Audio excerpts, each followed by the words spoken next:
আপনারা কি আমাকে শুনতে পাচ্ছেন? আসসালামু আলাইকুম ভাইয়া, শুনতে পাচ্ছি। আসসালামু আলাইকুম। শুনতে পাচ্ছি আমি লুৎফর শিকদার।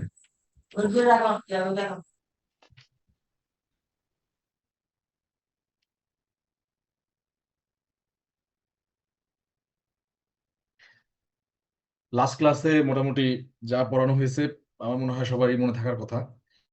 সেগুলো নিয়ে আর রিপিট করবো না, আমরা সরাসরি নেক্সট সেকশনে চলে যাই। এটা হচ্ছে সেকশন 33। খুবই ইম্পর্টেন্ট একটা সেকশন। অনেকে এখানে হচ্ছে গোজামিল লাগাই দেয়, বিশেষ করে ভাইভাতে এগুলো হচ্ছে খুব হট টপিক, এখান থেকে জিজ্ঞেস করে। তো এগুলো ভাইভাতে যদি খুবই মানে হচ্ছে ক্লিয়ার আইডিয়া নিয়ে যদি উত্তর দেওয়া যায় তাহলে রিকমেন্ডেশন পেতে খুব সহজ হয় আর কি। মানে স্যাররা ধরে নেয় যে তার মাথায় ক্লিয়ার আছে, তাকে রিকমেন্ডেশন দেওয়া যায়। তো আমরা 32 আগের ক্লাসে পড়েছি, ওখানে পাওয়ার্স অফ ম্যাজিস্ট্রেট এই যেখানে লেখা আছে, এই যে sentences which magistrate may pass, মূলত এটা হচ্ছে তাদের পাওয়ার নিয়ে বলতেছে। The sentences, the punishment which they can inflict. কিছু টার্ম আছে, এগুলো একটু আপনারা আপনাদের মতো করে মানে ব্যবহার করবেন পরীক্ষা লেখার সময়। যেমন পানিশমেন্টের সাথে ইনফ্লিক্ট শব্দটা যায়।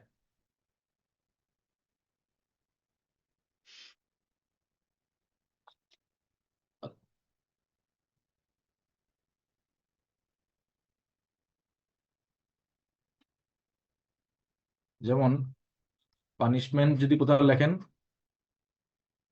সাথে লিখবেন ইনফ্লিক্ট। যদি সেন্টেন্স হয় সাথে কি আসবে তাহলে? সেন্টেন্স কি করে? সেন্টেন্স ঘোষণা করে নাকি পাস করে, ডিক্লেয়ার করে নাকি পাস করে? শুনতে পাচ্ছেন আমাকে? পাস করে। হ্যাঁ, সেন্টেন্স পাস করে। পানিশমেন্ট কি করে? ইনফ্লিক্ট করে। তারপর গিলটি কি হয়? যে হি হি মেড হিম গিলটি নাকি হি ওয়াজ ফাউন্ড গিলটি? গিলটি কি হয়? ফাউন্ড হয়। কি হয়? পাউন্ড হয়। ফাউন্ড হয় যদি একিউজ কে বোঝায়, আর যদি কোর্ট করে তখন কি হয়? ডিক্লেয়ার হয়। কি হয়? ডিক্লেয়ার্ড বাই টাইপের কিছু একটা। তো এই টার্মস গুলো একটু মনে রাখবেন। কারণ যেমন আপনি যদি বলেন যে আমি পানি আহ পান করি, শুনতে ভালো শোনায় খাওয়ার চাইতে, যদিও এটা আমরা ব্যবহার করি বেশি। যেমন আপনি যদি বলেন আমি ভাত পান করি, এটা তো হবে না, ভাত খাই। তো ওই অ্যাপ্রোপ্রিয়েট ওয়ার্ডটাই ইউজ করতে হবে।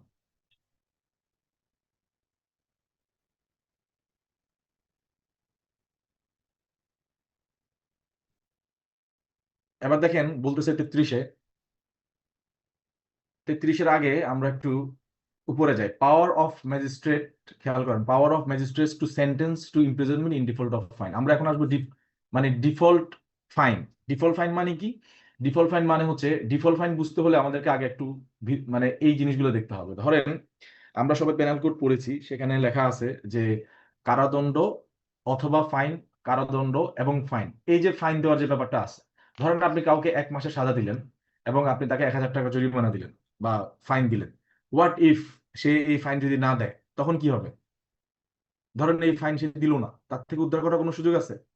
নাই। এজন্য ওই এই ফাইন যদি সে ডিফল্ট করে, তখন তাকে আরো এডিশনাল কিছু কি দেওয়া হয়, মানে কারাবাস তাকে দেওয়া হয়, এবং বলা হয় তুমি যদি ফাইন দিতে না পারো, তুমি এই কারাবাসটা খেটে বের হয়ে যাবা, তাহলে তোমাকে আর এই ফাইন দেওয়া লাগবে না। এটা হচ্ছে ওই ফাইনটাকে মানে হচ্ছে ইয়া করার জন্য, মানে সিকিউর করার জন্য, যে তুমি যদি ফার্দার মানে কারাবাস ভুগতে চাও, সেক্ষেত্রে তুমি ফাইন দিয়ে দিলে তোমার আর ফার্দার কারাবাস ভোগার দরকার নেই। কারণ আদালত যখন কোনো একটা আদেশ করবে সেটা অবশ্যই শিরোধার্য, সেটা যে কোনো ভাবে এক্সিকিউট করতে হবে। এই জন্য আদালত যখন বলবে যে তোমাকে ফাইনও দেওয়া হলো, কিন্তু শুধু শুধু ফাইন দিয়ে চুপ করে বসে থাকবে না।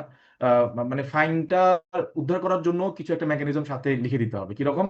যেমন কথার কথা, এই যে এখানে আমি আপনাদেরকে দেখিয়েছি, দেখেন এখানে। যেমন 341 ধারায় কথা কথা 1 মাসের সাজা ও 2000 টাকা জরিমানা, এটা হচ্ছে মূল মূল হচ্ছে তার দণ্ড।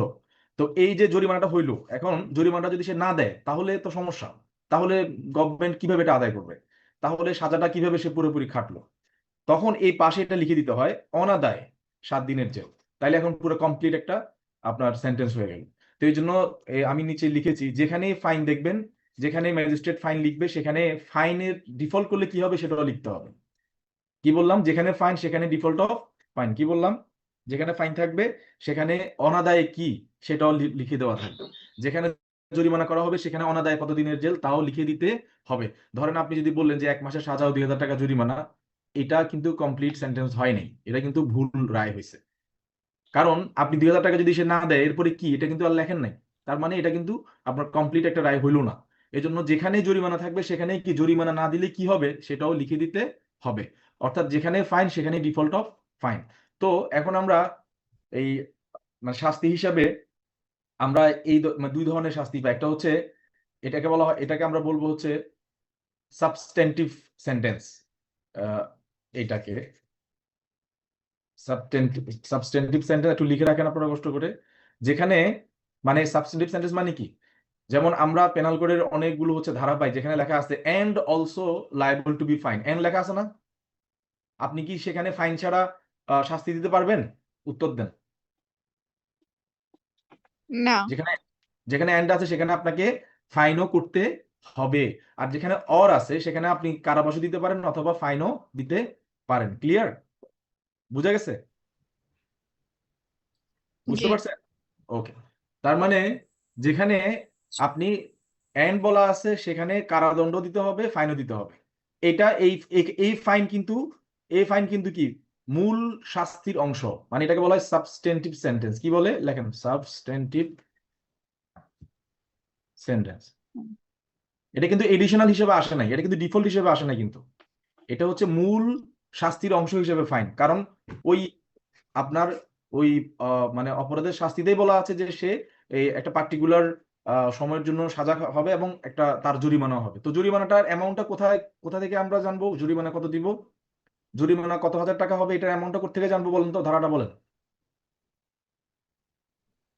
সেকশন 33, 33 নাকি 32? 32। 32, হ্যাঁ।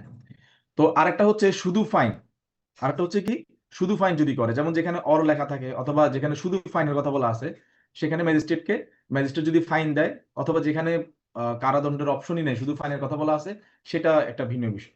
তো এখন আমরা এই দুই ধরনের শাস্তি দেখি, একটা হচ্ছে কারাদণ্ড প্লাস ফাইন, আর একটা হচ্ছে শুধু ফাইন।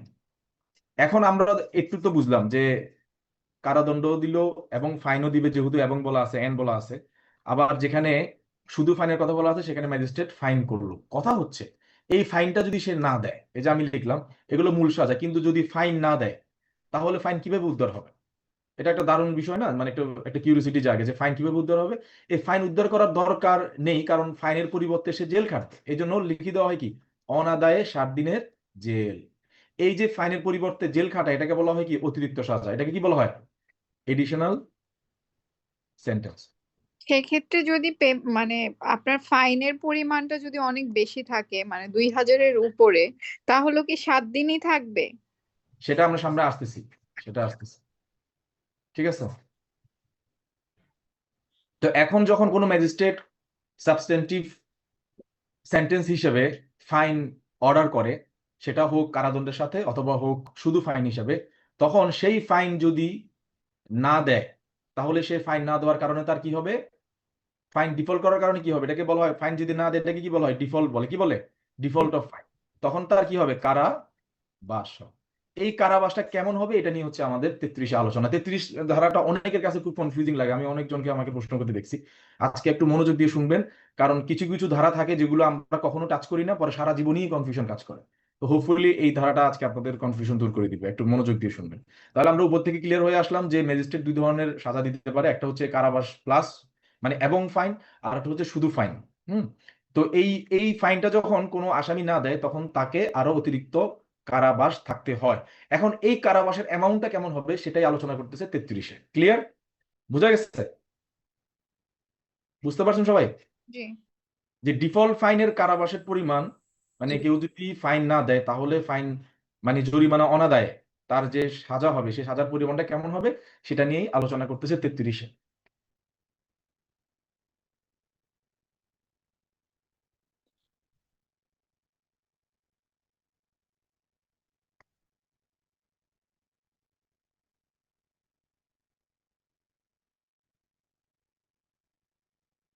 প্রথম কথা হচ্ছে এই ধরনের যে ফাইনের পরিবর্তে মানে জরিমানা অনাদায়ে যে সাজাটা দেওয়া হবে, এটা কখনোই ম্যাজিস্ট্রেটের যে ক্ষমতাটা কি বলছিলাম একটু আগে, পানিশমেন্ট পানিশমেন্ট কি পানিশমেন্ট কি হয়, পানিশমেন্ট কি করা যায়? ইংলিশে একটা শব্দ বলছিলাম, বলুন তো, পানিশমেন্ট ইমপ্লিমেন্ট ফ্লিক্ট ইনফ্লিক্ট। এই ইনফ্লিক্ট পানিশমেন্ট ইনফ্লিক্ট করার যে ম্যাজিস্ট্রেটের ক্ষমতা, এটার বেশি হবে না। ক্লিয়ার? যেমন এখানে একটু উপরে দেখেন, এখানে ম্যাজিস্ট্রেট 1 মাসের সাজা দিছে। কয় মাসের সাজা দিছে? 1 মাসের সাজা দিছে। 2,000 টাকা জরিমানা দিছে। এখন যদি 2,000 টাকা জরিমানা না দেয়, তাহলে কি তাকে 3 মাসের সাজা দিবে? খেয়াল করেন কিন্তু বিষয়টা, এটা খুবই সিম্পল এবং কমন সেন্সের একটা বিষয়। কারণ এটা তো হচ্ছে এডিশনাল সেন্টেন্স, এটা কিন্তু সাবস্টেন্টিভ সেন্টেন্স না। এটা হচ্ছে যে ফাইনটা আমি দিয়েছি, এটাকে সিকিউর করার জন্য তাকে আমি আরো এডিশনাল কিছু সাজা দিচ্ছি, যাতে করে ওই ভয়ে সে ফাইনটা দিয়ে দেয়। তো এটা খুবই কমন সেন্সের বিষয় যে আপনি অতিরিক্ত সাজা হিসেবে ফাইন না দেওয়ার কারণে বা জরিমানা না দেওয়ার কারণে অনাদায়ে, যেভাবে বলি না কেন, যেই কারাবাসের দণ্ডটা দিচ্ছেন, সেটা ম্যাজিস্ট্রেটের মানে ordinary ordinary power to inflict punishment, মানে অর্ডিনারি পানিশমেন্ট করার যে ক্ষমতা, সেটার অতিরিক্ত হবে না। তাহলে এবার আমরা একটু পড়া শুরু করি। ফার্স্ট ক্লাসের কত বলেন? 5 ফাইভ লাখ 5 years সেকেন্ড 5 ক্লাসের কত? 3 years 3 lakhs three years third ক্লাসের second 2 years 2 লাখ। তাহলে এই যে আপনি ধরেন, কথার কথা, একজনকে দিলেন হচ্ছে, যেমন একটু আগে একজন প্রশ্ন করলেন যে ধরেন আপনি একজনকে 1 বছরের সাজা এবং অনাদায়ে 2,000 টাকা জরিমানা দিলেন। এখন এই সরি 1 বছরের সাজা এবং 2,000 টাকা জরিমানা অনাদায়ে, আপনি কি এখন তারে 6 বছরের ইয়া করতে পারবেন যদি ফার্স্ট ক্লাস ম্যাজিস্ট্রেট হন? না পারবেন? বা 5 বছর 1 দিনের করতে পারবেন না যদি ফার্স্ট ক্লাস ম্যাজিস্ট্রেট হন? ধরেন আপনি থার্ড ক্লাস ম্যাজিস্ট্রেট, আপনি কি 2 বছর 1 দিন করতে পারবেন? না, no মানে আপনার যে অর্ডিনারি যে ক্ষমতা পানিশমেন্ট ইনফ্লিক্ট করার, সেটার অ্যাক্সেস হবে না। এটা নট ইন অ্যাক্সেস। এটা হচ্ছে একটা জেনারেল বিষয়। এটা বুঝা গেছে? জি ওকে, এরপরে বিতে আসেন। In any case decided by magistrate where imprisonment has been awarded as a part of substantive sentence, এই একটু আগে বললাম, মানে এই কথাটাকে ব্যাখ্যা করে বলতে পারবেন বলেন তো? imprisonment has been awarded as a part of substantive sentence, হ্যাঁ, মানে কি দেওয়া হলো? মূল সাজা হিসেবে কারাদণ্ড দেওয়া হলো। কি দেওয়া হলো? মূল সাজা হিসেবে the period of imprisonment awarded in default of fine shall not exceed 1/4 of the period of imprisonment such magistrate is competent to inflict. খুবই সহজ ভাষায় এটা মনে রাখবেন যে যেখানে মূল সাজা হিসেবে কারাদণ্ড দেওয়া হয়, কি দেওয়া হয় বলুন তো? মূল সাজা হিসেবে কারাদণ্ড দেওয়া হয় কারাদণ্ড দেওয়া হয়, এবং সেখানে জরিমানাও থাকে। কারাদণ্ডের সাথে কি থাকে? জরিমানা থাকে কারণ আমরা বলছিলাম না যে হি শ্যাল বি মানে imprison to 3 years and also liable to fine। যেখানে এন্ড থাকবে সেখানে কি দিতে হবে? জরিমানা দিতে হবে না? হ্যাঁ এখানে সাবস্টেন্টিভ অফেন্স হিসেবে খেয়াল করেন, কারাবাস প্লাস কি জরিমানা। এটা কিন্তু ওই একটা পরিবর্তে একটা না, এটা দুটাই মিলে কিন্তু কি মেইন শাস্তি। ক্লিয়ার হয়েছে? এই দুটি, এই জন্য এটা কি বলা হয়েছে? Substantive sentence. দুইটা মিলে কিন্তু মেইন শাস্তি, কারণ এন্ড বলা আছে, বাকিটা পরে বলতেছি। তো এই জরিমানাটা যদি সে না দেয়, এই জরিমানাটা যদি সে না দেয়, তাহলে কি হবে? তাহলে এই জরিমানা না দেওয়ার কারণে তাকে, আপনি ওই যে বললাম না অনাদায়ে, তাকে আরো আরো কারাবাস দিবেন না? কারাদণ্ড দিবেন না অনাদায়ে? দিবেন। হ্যাঁ এই কারাদণ্ডটা কোনোভাবেই ম্যাজিস্ট্রেটের যে অর্ডিনারি ক্ষমতা আছে এখানে, এই যে 5 বছর, হ্যাঁ, এইটার 1/4 বেশি হবে না। ক্লিয়ার? মানে এটার 1/4 অতিক্রম করবে না।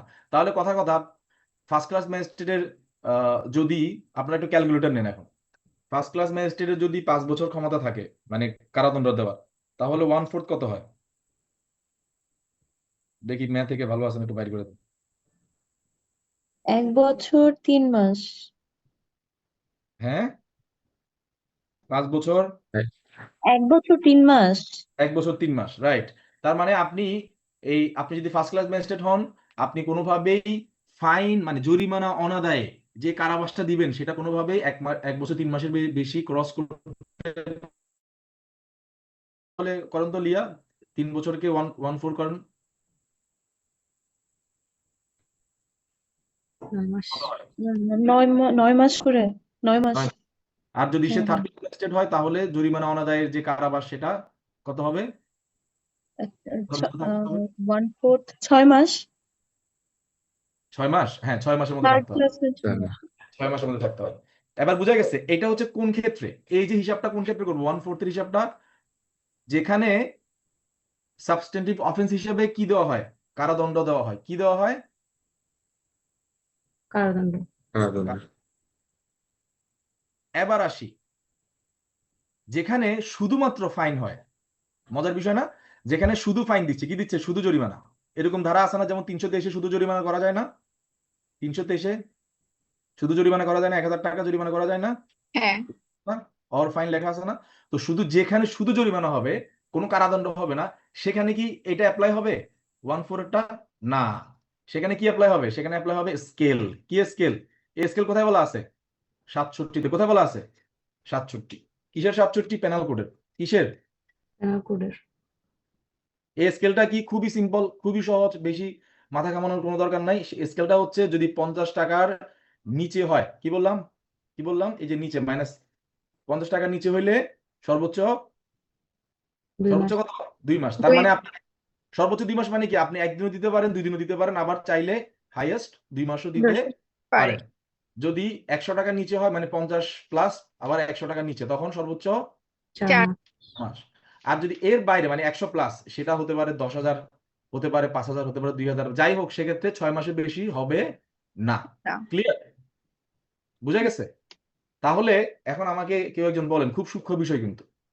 প্রথম কথা হচ্ছে, যেখানে সাবস্টেন্টিভ সেন্টেন্স হিসেবে কারাদণ্ড দেওয়া হয়, সেখানে 1/4 এর এই রুলটা অ্যাপ্লিকেবল হবে।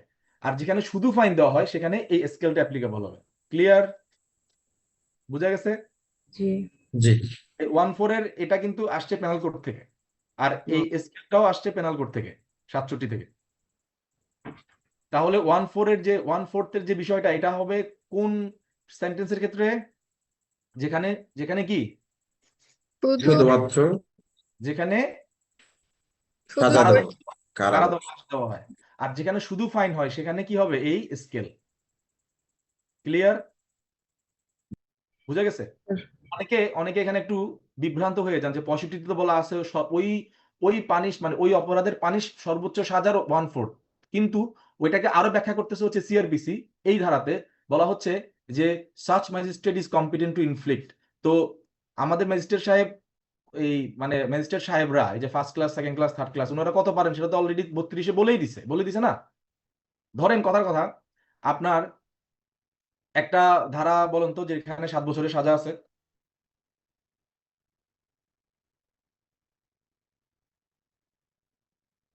বলুন তো একটা ধারা যেখানে 7 বছরের সাজা আছে।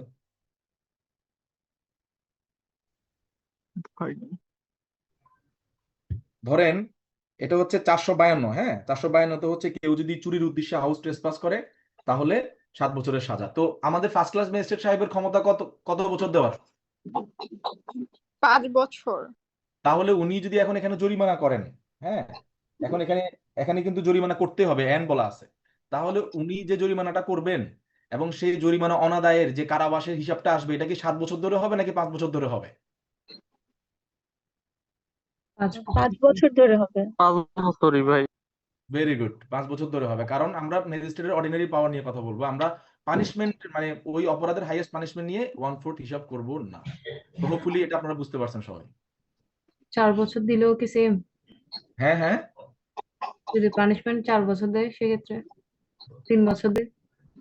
3 বছর দিলে, মনে করেন ফার্স্ট ক্লাস ম্যাজিস্ট্রেট 3 বছর দিছে, পানিশমেন্ট দিছে, সেক্ষেত্রে হিসাবটা কি 5 বছরের? হ্যাঁ, উনার ওই অর্ডিনারি, মানে দেখতে হবে যে যেই বিচারক, যে ম্যাজিস্ট্রেট সাজাটা দিচ্ছেন, উনার ক্ষমতা কতটুকু। যে উনার ক্ষমতা 5 ইয়ার, সুতরাং 5 ইয়ার্সেরই 1/4 ধরা হবে। ক্লিয়ার? আচ্ছা, ক্লিয়ার। ওকে, এবার আসি আরো মজার একটা বিষয়, সেটা হচ্ছে, মানে খুবই মজা। আমি এই এটা ইংলিশ পড়ার আগে বাংলাতে চলে যাই। ধরেন 32 ধারা মতে ম্যাজিস্ট্রেট যদি তার কারাদণ্ড দেওয়ার লিমিট শেষ করে ফেলে, যেমন লিমিটটা কি, আরেকবার আসি, ফার্স্ট ক্লাস কত? 5 5 বছর, ইয়ার্স। সেকেন্ড ক্লাস 3 ইয়ার্স, আর থার্ড ক্লাস 2 2 ইয়ার্স। ইয়ার্স। ধরেন উনি আমাদের ফার্স্ট ক্লাস ম্যাজিস্ট্রেট সাহেব 5 বছর সাজা দিয়ে দিয়েছেন একজনকে, কথার কথা, তার মানে তার লিমিট শেষ, সিলিং কি, সিলিং একদম আপ, শেষ। এখন তিনি আবার কি লিখলেন, ধরেন এভাবে লিখলেন যে 5 বছরের কারাদণ্ড এবং ধরেন 10,000 টাকা কি জরিমানা জরিমানা অনাদায়ে কি 7 দিনের 7 দিন বাদ দেন, আপনি এত কমাচ্ছেন কেন? আচ্ছা ধরেন বাড়াই দিলে তো আচ্ছা 4 মাস হ্যাঁ 5 হ্যাঁ আচ্ছা ধরেন অনাদায়ে 2 মাসের, হ্যাঁ 2 মাসের জেল, জেল। কথা 2 মাসের জেল। এখন স্বাভাবিক চোখে কারাদণ্ড কতদিন হয়ে গেল? 5 বছর 2 মাস হয়ে গেল। তাহলে এই যে উনার যে সিলিংটা ক্রস করে ফেললো না, হ্যাঁ সিলিংটা ক্রস করে ফেললো না, হুম তাহলে কি উনি এটা দিতে পারবে? মানে না, আমি ভাই দিতে পারবে। সেকশনে যাচ্ছি না কিন্তু এখনো, তার মানে ইয়েস তিনি এটা দিতে পারবেন, এটা ওকে, পারবে। এটাই বলতেছে। কেন কারণ উনি কিন্তু সাবস্টেন্টিভ সেন্টেন্সের কিন্তু বাইরে যান নাই, ওটার ভিতরেই কিন্তু আছেন। আর এডিশনাল যে 2 মাস এটা কিন্তু এডিশনাল, এটা কিন্তু ডিফল্ট কারাদণ্ড, এটা কিন্তু মেইন কারাদণ্ড নয়। মেইন কারাদণ্ড কিন্তু সিলিং এর ভিতরেই আচ্ছা আছে। ক্লিয়ার? তাহলে এখানে বলতেছে দ্য ইমপ্রিজনমেন্ট, এই কার ভাষায় মুভি ডাকতেছে নাকি ফ্যান চলতেছে? The imprisonment awarded under this section may be in addition, এই দেখেন, in addition to substantive sentence, এই যে এটা কি, এই 5 বছরটা হচ্ছে কি substantive sentence. Sentence. for the maximum term awardable, এই যে মেবি বলতেছে, এটা দেওয়া যাবে, কোনো সমস্যা হবে না। ওকে, এটা দেওয়া কি যাবে। মানে যদিও খালি চোখে দেখতে এখানে আমি লিখছি, যেমন 32 ধারা মতে ম্যাজিস্ট্রেট যদি তার কারাদণ্ড দেওয়ার লিমিট শেষ করে ফেলে তাহলে জরিমানা অনাদায়ের কারণে আবার কারাদণ্ড দিতে পারবেন কি? উত্তর হচ্ছে পারবেন, এবং দিলে বৈধ হবে, হ্যাঁ হবে। যেমন উদাহরণ দিচ্ছি, সবসময় উদাহরণ দিয়ে পড়বেন, বন্ধু বান্ধবদেরকে শেখাবেন, পড়াবেন, আর সবসময় মানে অন্যকে টিচ করার মানসিকতায় শিখবেন। ধরেন আমি আপনাকে বলতেছি, আপনি আরেকজনকে বলবেন, এই মানসিকতায় শিখবেন, কখনো ভুলবেন না, এবং আপনি শিওর ভালো করবেন এবং আপনি রেকমেন্ডেশন পাবেন। উদাহরণ হচ্ছে দেখেন, দ্বিতীয় শ্রেণীর ম্যাজিস্ট্রেট কোনো আসামিকে 3 বছরের সাজা দিলেন, মানে উনি কিন্তু সিলিং শেষ করে ফেলেন, এবং 10,000 টাকা জরিমানা করলেন। দ্বিতীয় শ্রেণীর ম্যাজিস্ট্রেট 10,000 টাকা জরিমানা করতে পারে? না স্যার। 10,000 টাকা না, এটা ভুল হয়েছে তার। আচ্ছা 5,000 টাকা জরিমানা করলেন, অনাদায়ে 1 মাসের কারাবাস। এখন খালি চোখে দেখলে কারাবাসের পরিমাণ হয়ে যাচ্ছে 3 বছর 1 মাস, অর্থাৎ মনে হচ্ছে তিনি তার ক্ষমতার বাইরে চলে যাচ্ছে, মানে সিলিং পার হয়ে গেছে। তিনি কি তা পারবে? উত্তর হচ্ছে পারবে, কারণ মূল শাস্তির লিমিটের মধ্যে আছে। মূল শাস্তি কি? 3 বছরের মধ্যে আছে। অনাদায়ে কারাবাস হলো অতিরিক্ত শাস্তি। কি শাস্তি? অতিরিক্ত শাস্তি। তো এটার ইংলিশে আপনারা লিখবেন, even if the magistrate gives the maximum jail term allowed under section 32, he can still add extra imprisonment if the fine is not paid. এভাবে লিখে দেবেন আর কি, যারা ইংলিশে ভালো আছে। তো এটা আমি করছিলাম, এটা দরকার নাই এখন আর। তাইলে আমরা 33 ধারাটা খুবই সূক্ষ্ম একটা ধারা, আমাকে একজন এই ধারাটা একটু ক্লিয়ারলি বলেন, তাহলে আমি একটু খুশি হব আর কি। কে বলতে পারবেন যে এখানে আমরা কি শিখছি? 33 ধারাটা দেখি খুব সহজে কে বলতে পারবেন, কে নোটস নিছেন?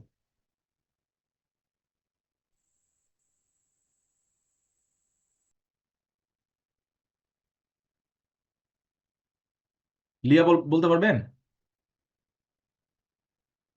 ভাই আমি একটু পরে জয়েন করেছি তো, মানে প্রথম নিশি দিকে বলতে পারবেন? নিশি বলতে পারবেন? এটা কিন্তু খুবই মানে জটিল একটা ধারা, এটা জানলে মোটামুটি সিআরপিসি 20% জানা হয়ে যায় আমার কাছে মনে হয়েছে, কারণ এটা স্যার বারবারই আমি বলতে পারবো, কিন্তু আমি আপনার মানে আপনি কিভাবে পড়িয়েছেন সেটা শুনিনি, একটু পরে জয়েন করেছি। আমি বলি আমার মতো করে। আচ্ছা হ্যাঁ বলেন। 33 ডিল করে মানে ফাইন নিয়ে, যখন একজন কনভিক্টেড পার্সনকে সেন্টেন্স দেওয়া হয়, তাকে দেওয়া হয় ইমপ্রিজনমেন্ট প্লাস ফাইন দেওয়া হয়, কিন্তু সে ডিফল্ট করে সে তার ফাইনটা পে করতে পারে না, সে তার ডিফল্টের কারণে তাকে ইমপ্রিজনমেন্ট দেওয়া যাবে। এখন এটার তো একটা লিমিটেশন থাকা দরকার, যে আমি তাহলে ইমপ্রিজনমেন্টটা মেজার করব কিভাবে। এটার জন্য আমাদের চলে যেতে হবে পেনাল কোডের 64-এ। সেখানে বলা আছে যে ফাইন যদি ডিফল্ট হয়, তখন যে ম্যাজিস্ট্রেটের একটা পাওয়ার থাকে যে ইমপ্রিজনমেন্ট দেওয়ার, সেটা হবে ম্যাজিস্ট্রেটের যে পাওয়ার আছে ইমপ্রিজনমেন্ট দেওয়ার, সেটার হাইয়েস্টের 1/4 সে ইমপ্রিজনমেন্ট তাকে দিতে পারবে। তারপর 64 না আচ্ছা 65? স্যার, মানে ইমপ্রিজনমেন্ট দিতে পারবে এই পাওয়ারটার কথা বলা আছে পেনাল কোডের 64-এ, 1/4 আর কথা বলা আছে 65। 1/4 এর কথা বলা আছে 65-এ। তারপরে তারপর আরেকটা কথা বলা আছে যে সাবস্টেন্টিভ যে পানিশমেন্ট দেওয়া হচ্ছে ইমপ্রিজনমেন্ট প্লাস ফাইন, এখন ডিফল্টের কারণে যে ইমপ্রিজনমেন্ট দেওয়া হচ্ছে এটা এডিশনাল হবে, মানে তার যদি সিলিং ক্রসও করে এটাকে এডিশনাল হিসেবে, মানে সেটার এডিশনাল হিসেবে তাকে মানে ওই সাবস্টেন্টিভ পানিশমেন্টটাকে এক্সিড করতে পারবে। আমরা যদি এক্সাম্পল হিসেবে দেখি যে একজন ফার্স্ট ক্লাস ম্যাজিস্ট্রেট 5 বছর পর্যন্ত ইমপ্রিজনমেন্ট নিতে পারে, তো এখন ডিফল্ট করার কারণে তাকে মানে 2 মাস, 5 বছর 2 মাস বা 5 বছর 4 মাস এরকম করে ইমপ্রিজনমেন্ট দিতে পারবে। রাইট। তারপরে আমরা এরপরে যদি শুধু ফাইন দেই, যদি শুধু ফাইন করি, শুধু ফাইনে শাস্তি হিসাবে শুধু হ্যাঁ হ্যাঁ শুধু ফাইনের ইয়েতেও আপনার ডিফল্ট কথা করলেও বলছে যে স্যার আমি বলবো স্কেল অনুযায়ী। আপনি গিয়ে দেখেন দিয়ে হচ্ছে কার বাসায় কথা হচ্ছে একটু মিউট করে মানে দেন। ওদের তো আর হ্যাঁ, আর যদি শুধু ফাইন দেয় সেক্ষেত্রে 1/4 এর হিসাবটা আসবে না, কোনটা আসবে? স্যার ওইখানে বলা আছে যে 100 করলে মানে 100 টাকা পর্যন্ত হলে 2 মাস, তারপর 100 বেশি হলে এখানে এরকম করে আসবে স্কেল, সেখানে কি আসবে? স্কেল চলে আসবে। স্কেলটা কোথায় বলা আছে? স্যার 67 প্রবাবলি, মোস্ট প্রবাবলি, আমি হ্যাঁ। এখন মনে করতে পারছি। হুম। আর এই যে 1/4 এর হিসাবটা করব আমরা কি ওই অপরাধের সর্বোচ্চ সাজা থেকে নাকি ম্যাজিস্ট্রেটের কারাদণ্ড দেওয়ার যে? ম্যাজিস্ট্রেটের কারাদণ্ড দেওয়ার যে ক্ষমতা সেটা থেকে। গুড। আর কে বলতে পারবেন? ভাই এটাই তো পড়াইলেন, এখন কি বলবো আর? হ্যাঁ হ্যাঁ, ভাই এটাই তো পড়াইলেন, এখন কি বলবো? তো এটাই তো ধরেন 33-তে দুইটা বিষয় আছে। একটা হচ্ছে যে যদি সাবস্টেন্সিভ সেন্টেন্স হিসেবে যদি মানে ইমপ্রিজনমেন্ট দেওয়া হয়, আর যদি যদি না দেওয়া হয় শুধু ফাইন করা হয়। যদি আপনার সাবস্টেন্সিভ অফেন্স সেন্টেন্স দেওয়া হয় তখন কি হবে? তখন যদি মানে প্লাস ফাইন দেওয়া হয় তখন 1/4 মানে ম্যাজিস্ট্রেটের যে কম্পিটেন্সি আছে সেই অনুযায়ী যে 1/4 তার 1/4 মানে টার্ম অনুযায়ী সে সেন্টেন্স দিবে। আর সেকেন্ডলি যদি হচ্ছে যে শুধু ফাইন দেওয়া হয় বা ইমপ্রিজনমেন্ট না দেওয়া হয় তখন হচ্ছে যে সেখানে এখানে স্কেল অনুযায়ী পরিমাপ করা হবে। যা সেটাই তো। আর সেকেন্ড হচ্ছে, থার্ড হচ্ছে যে যদি সাবস্টেন্সিভ অফেন্স ওই সেন্টেন্সে যদি সে লিমিট না করে, তারপর যদি আরো অ্যাড করে, যদি ওই যে ইন ডিফল্ট অফ ফাইনের পরিবর্তে যদি ইমপ্রিজনমেন্ট যদি অ্যাড করে, তখন সেটা যদি তার ম্যাক্সিমাম পানিশমেন্টের যা কম্পিটেন্সি আছে তার থেকে বেশি দেয়, তাতেও সেটা মানে ইনভ্যালিড হবে না, সেটা ভ্যালিড হবে। হুম। স্যার 65 এখন জাস্ট দেখলাম, আর 33 তে বলা আছে যে ম্যাজিস্ট্রেট যে পাওয়ার ওইটার 1/4 দিতে পারবে, হাইস্ট পাওয়ারের 1/4। আর 65 এর পেনাল কোডে বলা আছে যে ওই অফেন্সের জন্য যেই হাইয়েস্ট পানিশমেন্টটা ফিক্সড করা সেটার 1/4। স্যার কন্ট্রাডিক্টরি হয়ে গিয়েছে দুইটা। হ্যাঁ, স্যার এই এটা যে ঠিক কিন্তু করবেন। আপনাদেরকে বলছি, এই জন্য এটা সমাধান করে দিয়েছে সিআরবিসি। বলা হচ্ছে যে ম্যাজিস্ট্রেটের ধরেন আপনি কি বলে চিটিং এর শাস্তি কত? চিটিং এর 3 বছর। তারপরে হচ্ছে ক্রিমিনাল ব্রিচ অফ ট্রাস্ট 406 এর 3 বছর এটাও। 3 ইয়ার্স। 7 বছরের সাজা কোনটাতে আছে? একটা খুঁজে বের করুন। ওই যে criminal theft। Breach of trust by servant. আচ্ছা, তো সেটা যদি ফার্স্ট ক্লাস ম্যাজিস্ট্রেট বিচার করে তিনি কি 7 বছর দিতে পারবেন? সাজা দিতে পারবেন? না, না, তার তো সে তো 5 বছর পারবে না। পর্যন্ত দেওয়ার ক্ষমতা রাইট। তো তাহলে আমরা এই 1/4 হিসাব করবো কি থেকে? ম্যাজিস্ট্রেটের ক্ষমতা থেকে। অর্ডিনারি পানিশমেন্ট ইনফ্লিক্ট Competency- করার ক্ষমতা থেকে। আরেকটা কথা কম্পিটেন্সি হচ্ছে, অফ ইনফ্লুয়েন্সমেন্ট। হ্যাঁ, এখানে যারা পার্টিসিপেট করবেন, কথা বলবেন, তাদের উপকার হবে কি রকম আমি বলি। আমি নিজে ঢাকা ইউনিভার্সিটির স্টুডেন্ট ছিলাম, তো আমরা অনেক কিছু হচ্ছে এরকম মাথার মধ্যে জানি কিন্তু মুখ দিয়ে বলতে পারি না, আউলাই যাই, প্যাচ লাগাই ফেলি। তো আপনারা স্যার ঠিক এখানে এমনটা আমার হয়েছিল। হ্যাঁ এখানে বলে বলে মুখটারে চালু করবেন, কারণ আপনার আলটিমেট খেলা কিন্তু মুখ দিয়েই হবে ভাইবাতে। খাতা কলম প্রিলি এগুলো ওখানে কিছুই যাবে না, যাবে হচ্ছে আপনার মুখ। ওটা দিয়ে যদি ডেলিভারি না আসে তাইলে কিছুই হবে না, প্যাচ লেগে যাবে। স্যার আমি আপনাকে একটা কোশ্চেন করে আমি পরে নিজেই বোকা হয়ে গিয়েছিলাম। আমি কোশ্চেন করেছিলাম যে মানে আপিল তো পাবলিক প্রসিকিউটর অ্যাকুইটালের এগেইনস্টে করে, তো এখানে আবার রিভিশনে আমরা যখন পড়ি তখন আবার বলা আছে যে রিভিশন করতে পারবে না, তো আবার আমরা দেখে রেফারেন্স দেখে যে রিভিশন করতে পারবে। তো আমি এটা জানতাম, আমি মুখস্থ করেছিলাম যে ইনফরমেন্ট যদি মানে পাবলিক প্রসিকিউটর আপিল না করে তার রেমেডি কি, তখন আমরা জানি যে ওভিজাস এমি রেমেডিয়াম মানে রেমেডি দিতেই হবে, ল আনাই হয়েছে রাইট, রেমেডি দেওয়ার জন্য, সো রিভিশন করতে পারবে। কিন্তু আমি ওটা তখন কানেক্ট করতে পারছিলাম না নিজের। বলতে পারেন নাই, ঠিক আছে, সমস্যা নেই, হবে, আস্তে আস্তে প্র্যাকটিস করতে হতে হবে। ওকে, যারা পার্টিসিপেট করবেন তারা বলবেন, আর যারা পার্টিসিপেট করতে চাবেন না তারা শুনবেন, শুনে নিজে নিজে মনে মনে উত্তরটা মনের মধ্যে প্র্যাকটিস করতে থাকবেন। এবার আসি higher powers of certain magistrates. তো আমরা 29C দেখছিলাম না, কি জি স্যার। দেখছিলাম যে সিজিএম এবং এসিজিএম বা সিএমএম কে মৃত্যুদণ্ড আর কি নাকি স্যার এটাই মৃত্যুদণ্ড ব্যতীত সব পানিশমেন্ট দিতে পারবে। এসিজিএম আর সিএমএম কে মৃত্যুদণ্ড ছাড়া সব অপরাধ, আর মেট্রোপলিটন আর ফার্স্ট ফার্স্ট ক্লাস ক্লাস কে ম্যাজিস্ট্রেট হচ্ছে যেটা। হ্যাঁ, ওকে 10 ইয়ার্স মানে 10 ইয়ার্স পর্যন্ত সব অপরাধের।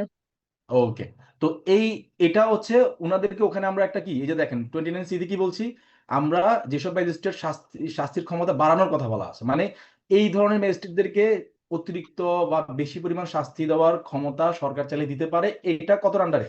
29C এর আন্ডারে। 29C।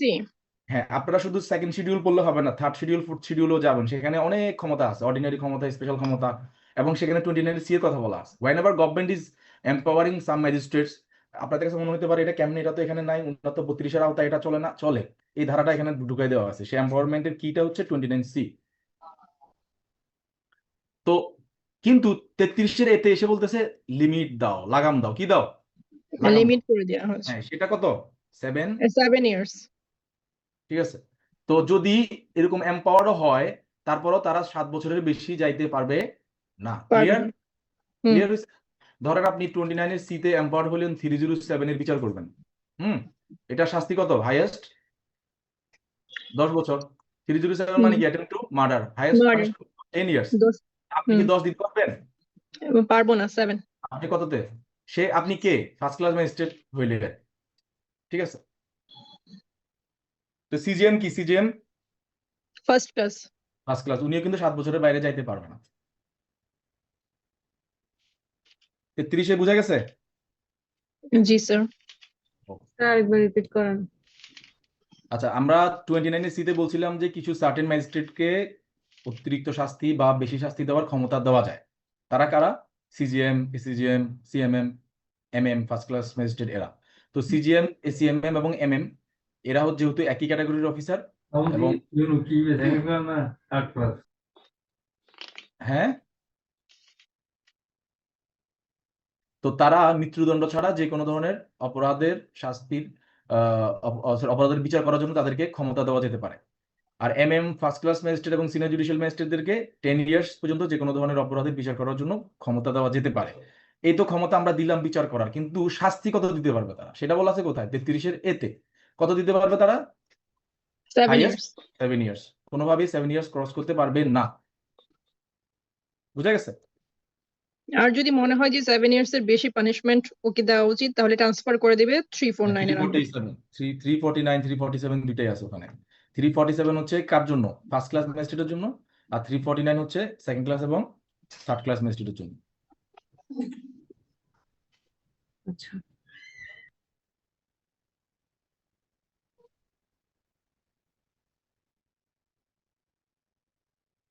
এবার আসি আমরা হচ্ছে 35-এ।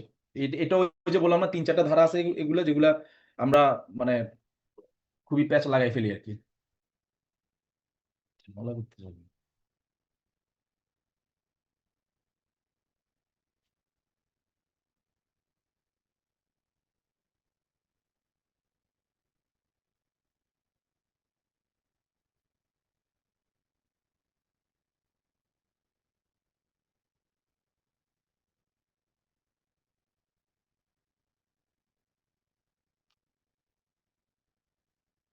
Sentences in cases of conviction of several offenses at one trial.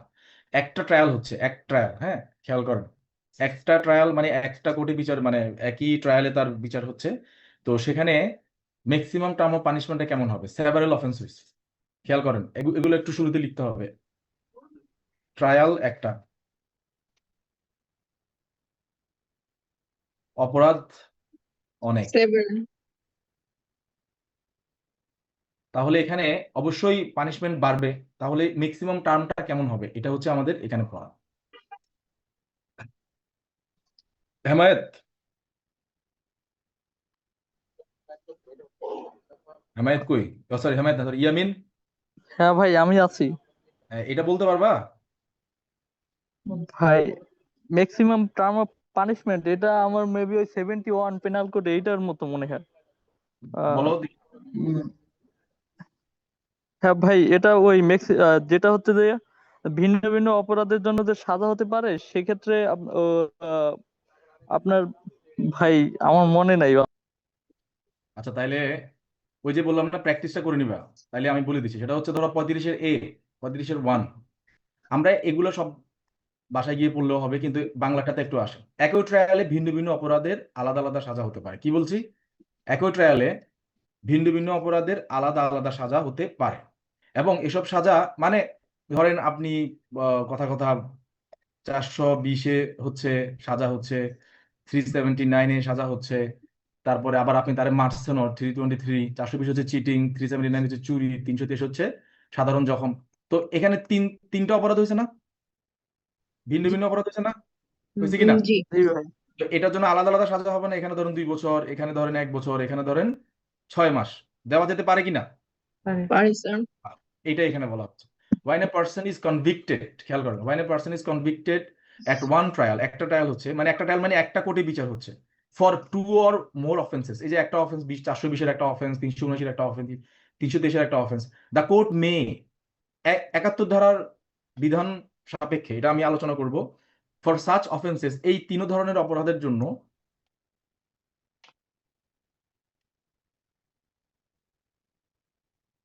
এই 3 অপরাধের জন্য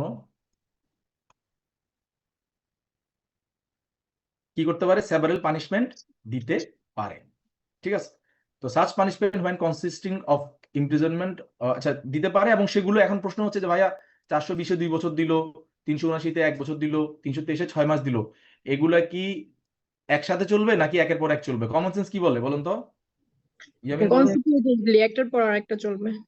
মানে কমন সেন্স বলে না, মানে আপনারা ধরেন একদম কিছুই জানেন না, আজকে শিখতে আসছেন, এই স্টাইলে শিখেন, তাইলে বেশি কাজ করবে। মেমোরি একদম মানে এমটি করে শিখেন, তখন ভালো কাজ করবে। ধরেন কমন সেন্স কি বলে, আমি একটা ট্রায়ালে একজন আসামিকে 3টা ধারায় চার্জ করেছি, 420, 379, 323, তিনটাতেই বিয়ন্ড রিজনেবল ডাউট তার অপরাধ প্রমাণ হয়েছে, তার বিরুদ্ধে প্রমাণ হয়েছে। এখন আমি 420-এ দিলাম 2 বছরের সাজা, 379-তে দিলাম হচ্ছে 1 বছরের সাজা, আর 323-এ 6 মাস। এখন এই 3 বছর 6 মাস, 3 বছর 6 মাস কিভাবে হয় বলেন তো? হিসাবটা বলেন, হিসাব। স্যার আমি মানে বলি, আমি যদি ওকে মানে 6 মাস আর 2 বছর এত 1 কথা বছর দরকার নাই, শুনেন, এটা তো খুবই ছোট আনসার। একসাথে একসাথে চলবে নাকি একটা পর একটা চলবে? একটার পর আরেকটা চলবে। এক্স্যাক্টলি, সিম্পল হিসাব, একটা পর একটা তার চলবে। কারণ যেটা অপরাধ একটা হচ্ছে ভাই যে হ্যাঁ, কনসিকিউটিভলি চলতে পারে। আরেকটা হচ্ছে যে যদি কোর্ট ডিসক্রিশনই পাওয়ার, এটা আমার কথা হচ্ছে অটোমেটিকলি কি হবে, একদম অটোমেটিক। ধরুন কোর্ট কিছু লেখা নাই, অনেক সময় কোর্ট কিছু তাহলে লেখা নাই। একটার পর আরেকটা চলবে। একটার পর একটা চলবে।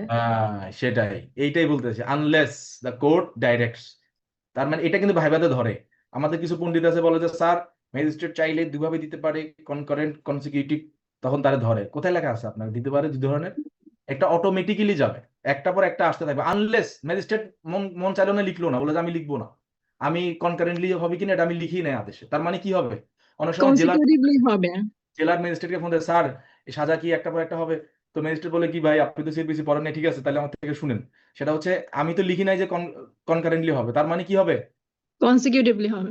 Exactly. তার মানে নর্মাল ফ্লোটা হচ্ছে কি, একটার পর এরপর একটা, একটা একটার পর একটা, ফলোড বাই ওয়ান, একটার পর একটা। কনসিকিউটিভ মানেই তো হচ্ছে ফলোড বাই।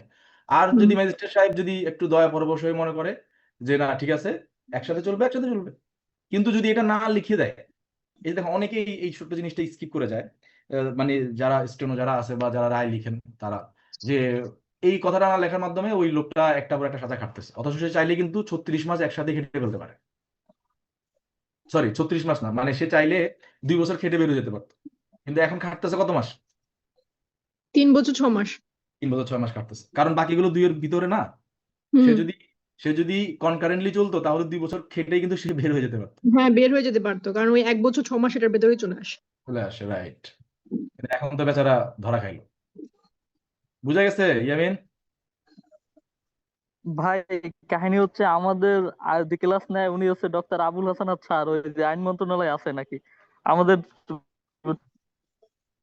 28 ব্যাচের ভাই। তো ওনার কাহিনী হচ্ছে উনি মানে মানে আমরা যা গোলাই পেঁচাই ফেলাই। এখানে বাইরের কোনো কথা বলার দরকার নাই, ঠিক আছে? এটা প্রাইভেট ব্যাচ। না না না ভাই, না ভাই, বললাম যে আমরা আসলে উনি ভালো পড়ায় কিন্তু আমরা আসলে কিছুই বুঝি না ভাই। আমি যদি নিজ থেকে পড়ছি এখন তো গোলাই ফেলতে আছি। আচ্ছা ঠিক আছে, তাহলে এই কনসিকিউটিভ না কনকারেন্ট সাজার কথা বলা আছে কোথায়? 35-এ, 35। 35-এ সাজা কনসিকিউটিভই চলবে আনলেস দ্য ম্যাজিস্ট্রেট ডাইরেক্ট করে যে এটা কনকারেন্টলি চলবে। কনকারেন্টলি চলবে। এবার এই 71 ধারায় কি বলা আছে? 71 ধারা কার? পেনাল কোডে, খুবই ইম্পর্টেন্ট, পেস লাগাই যায়। আমরা যখন পড়ছিলাম আমরা আওলাই ফেলছি, কারণ আমরা কখনো প্র্যাকটিস করি নাই, কোর্টে যাই নাই, কখনো রায় পড়ি নাই, কেমনি এটা বুঝবো? আজকে 71 ধারাকে আমরা ডিবাঙ্ক করবো, খেয়াল করেন, খুবই ইজি। বলা হচ্ছে where anything which is an offence. এখানে আমাদের ছোটবেলায় আমরা আর্টিকেল পড়ছিলাম না? যারা আপনারা আইএলটিএস পরীক্ষা দিয়েছেন এরা কিন্তু বুঝেন না একটা আর্টিকেলের কত ভ্যালু। হ্যাঁ, তো এখন আমরা আজকে আর্টিকেল পড়বো, কারণ আর্টিকেল না পড়লে কিন্তু বুঝতে পারবে না যে এটা কেন, এই ফিলোসফিটা আসতেছে যে সে অনেকগুলো অপরাধ করবে কিন্তু সাজা খাবে একটা, কেন এটা আসতেছে একটা। হুম। এটা। এই জন্য আর্টিকেল খুব ইম্পর্টেন্ট। বলা হচ্ছে where anything is an offence is made up parts. তার মানে এটা একটা অফেন্স। অ্যান অফেন্স বলছে না, অ্যান বলছে না? হ্যাঁ, তার একটা মানে অফেন্স। কি? একটা অফেন্স পার্ট 1 2 3 4 5। একটা উদাহরণ দিই, ইয়ামিন আমার ছোট ভাই ঢাকা ভার্সিটি, ওরে বলি, ওরে আমি একটা লাঠি দিয়ে বাড়ি মারলাম। হুম। একটা বাড়ি, দুইটা বাড়ি, তিনটা বাড়ি, চারটা বাড়ি, পাঁচটা বাড়ি, ছয়টা বাড়ি, সাতটা বাড়ি, আটটা বাড়ি, আটটা বাড়ি মারলাম, একটা বাড়ি মারলাম, যতটা বাড়ি মারলাম তারে কি করলাম? কি করলাম? জখম করলাম। কি করলাম? হার্ট করলাম। হার্ট করলাম। কততে আসে? 323। 323। এখন আমি ধরেন এখানে তার 10টা বাড়ি মারছি, সে লিখছে এজাহারে যে মুহিব ভাই আমাকে 10টা বাড়ি দিয়েছে। এখন হুম। 10টা বাড়ির জন্য কি এই 323-এ ধরেন হাইয়েস্ট সাজা হচ্ছে 1 বছর, আমি কি 10 বছর দিয়ে দিব? না, 1 বছর। 1 বছরই দিব। বুঝা গেছে? ক্লিয়ার? হ্যাঁ, ক্লিয়ার। এটা কিন্তু আলাদা অফেন্স না, কিন্তু একই অফেন্সের অনেক পার্ট। কি বলছি? একই সেভারাল অফেন্সের পার্টে, একটা অফেন্স সেভারাল পার্টে হয়। অনেক পার্ট। এই জন্য এই এনটা খুব কি ইম্পর্টেন্ট। এই জন্য বলছি যে আপনারা এখন আর্টিকেল পড়েন। একটা অফেন্স। হুম। তো বাংলায় আসি, যারা ইংলিশ বুঝেন বুঝেন ভালো, আর যারা বাংলায় আসেন, বাংলাতে যে কাজের মাধ্যমে অপরাধটি হচ্ছে, কাজটা হচ্ছে কি? বাড়ি দেওয়া। কি দেওয়া? ধরেন আমি ইয়ামিনকে বাড়ি লাঠি দিয়ে বাড়ি দিচ্ছি। যে সে কাজটি যদি একটি অপরাধ হয়, মানে একটি অপরাধ, সেটা হচ্ছে কি? বাড়ি দেওয়া। তাহলে সে কাজের প্রতিটি অংশের জন্য, এই লাবণী লেখেন না, এটা এরকম হ্যাঁ, প্রতিটি অংশের জন্য আলাদা সাজার প্রয়োজন নেই। এই যে আমি ওকে একটা বাড়ি দিল 323, 5টা বাড়ি দিল 323। এই জন্য আমার অনেক বন্ধু বলে বাড়ি যেহেতু ইচ্ছে বেশি করে দিয়ে দিই। হ্যাঁ, তো তাহলে ওরা 10টাই দিয়ে দিই। তো লাঠি দিয়ে একটি বাড়ি দিল 323, 50টি বাড়ি দিল 323। এখানে 50টি বাড়ির জন্য 50 বছর সাজা দেওয়া যাবে না। 323 ধারায় বলা 1 বছর সাজাই দিতে হবে। খুবই হবে। ইন্টারেস্টিং। হ্যাঁ। এটাই। 50টা তার বাড়ি মানে দিলে তো তার মানে এটা আমরা খাতার মধ্যে লেখেন, একটা অফেন্স অনেকগুলো পার্টে হয়েছে। একটা অফেন্স কি? অনেকগুলো। একটা অফেন্স মানে এই যে এনটা কিন্তু লিখতে হবে, অফেন্স কিন্তু একটা। হুম। খেয়াল করেন, একটা অপরাধ অনেকগুলো পার্টে এটা গঠিত, মানে কমিটেড হয়েছে। সব পার্টের জন্য আলাদা সাজার প্রয়োজন নাই। একটা একটা মানে এটার একটা ধরেই দিয়ে দিবে, শেষ। উদাহরণ দিয়ে অ্যানাদার দিই। কন্ডিশন স্যার, আরেকটা কন্ডিশন আমরা অ্যাড করতে পারি যে একজনের এগেইনস্টে হওয়া লাগবে। দুজন চলে আসলে কিন্তু এটা আর হ্যাঁ, applicable ওইটা হবে না। সামনে আসতেছে, ওইটা আসতেছে। তো সেকেন্ড হচ্ছে where anything is an offence. এই যে আবার এন, আবার কি? And আবার falling within 2 or more separate definitions of any law। মানে আমাদের ধরেন পেনাল কোডের অনেকগুলো ডেফিনিশনের মধ্যে তার এই অপরাধটা পড়ে যাচ্ছে। একটা ধরেন আমি এখন এখানে নিচে কিছু দেখাবো না, আপনাদের কমন সেন্স এখন আমি জানতে চাইবো। ধরেন এমন একটা কাজ বলুন তো যেটা 3-4টা ডেফিনিশনের মধ্যে পড়ে যায়। দেখি আপনারা একটু চিন্তা করুন তো, খালি আমি বললে হবে না, আপনাদের মাথাটাও একটু খাটাইতে হবে। বলুন তো দেখি যে ভাই ঠিক করছে এখানে ক্রিমিনাল ওই হাউস ট্রেসপাস করছে অথবা মিসচিফ করছে, এখানে হাউস ট্রেসপাস করছে, তো দুইটা একই সাথে এসে গেছে।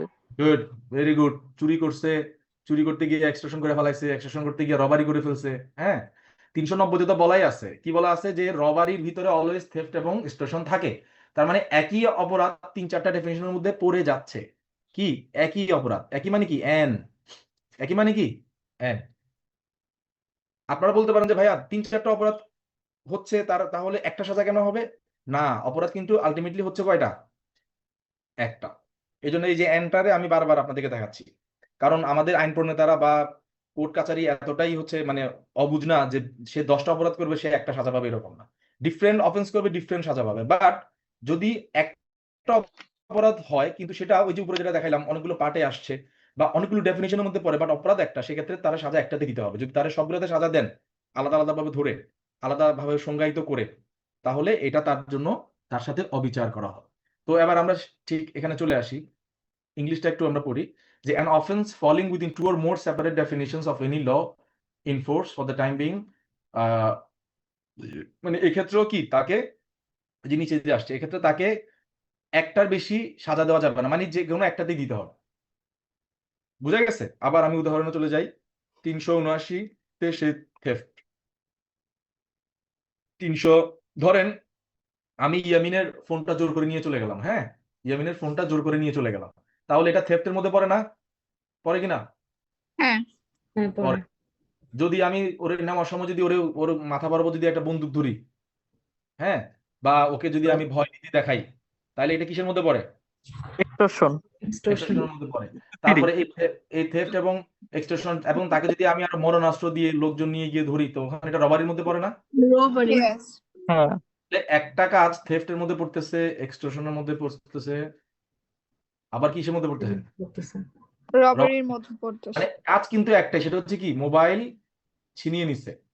এই যে ডেফিনিশন, সেপারেট ডেফিনিশন, ঠিক আছে? থেফটের মধ্যেও পড়ে, এক্সটর্শনের মধ্যেও পড়ে, রবারির মধ্যেও পড়ে। এখন আপনি বিশাল বড় ন্যায় বিচারক, আপনি তারে বললেন যে তোরে রবারি তো সাজা দিব, এক্সটর্শনও সাজা দিব, থেফটও সাজা দিব, তো এই লোক তো আর সারা জীবন জেল থেকে বেরোতে পারবে না। সে তো স্যার আমি মাত্র একটা ফোন নিলাম, স্যার একটা ফোন নিলাম, আপনি আমাকে এতগুলো সাজা দিলেন, এটা কি হইলো? এটা কি হইলো? না হ্যাঁ স্যার, হবে ভাই। এটা হবে কেমনে হবে বেটা?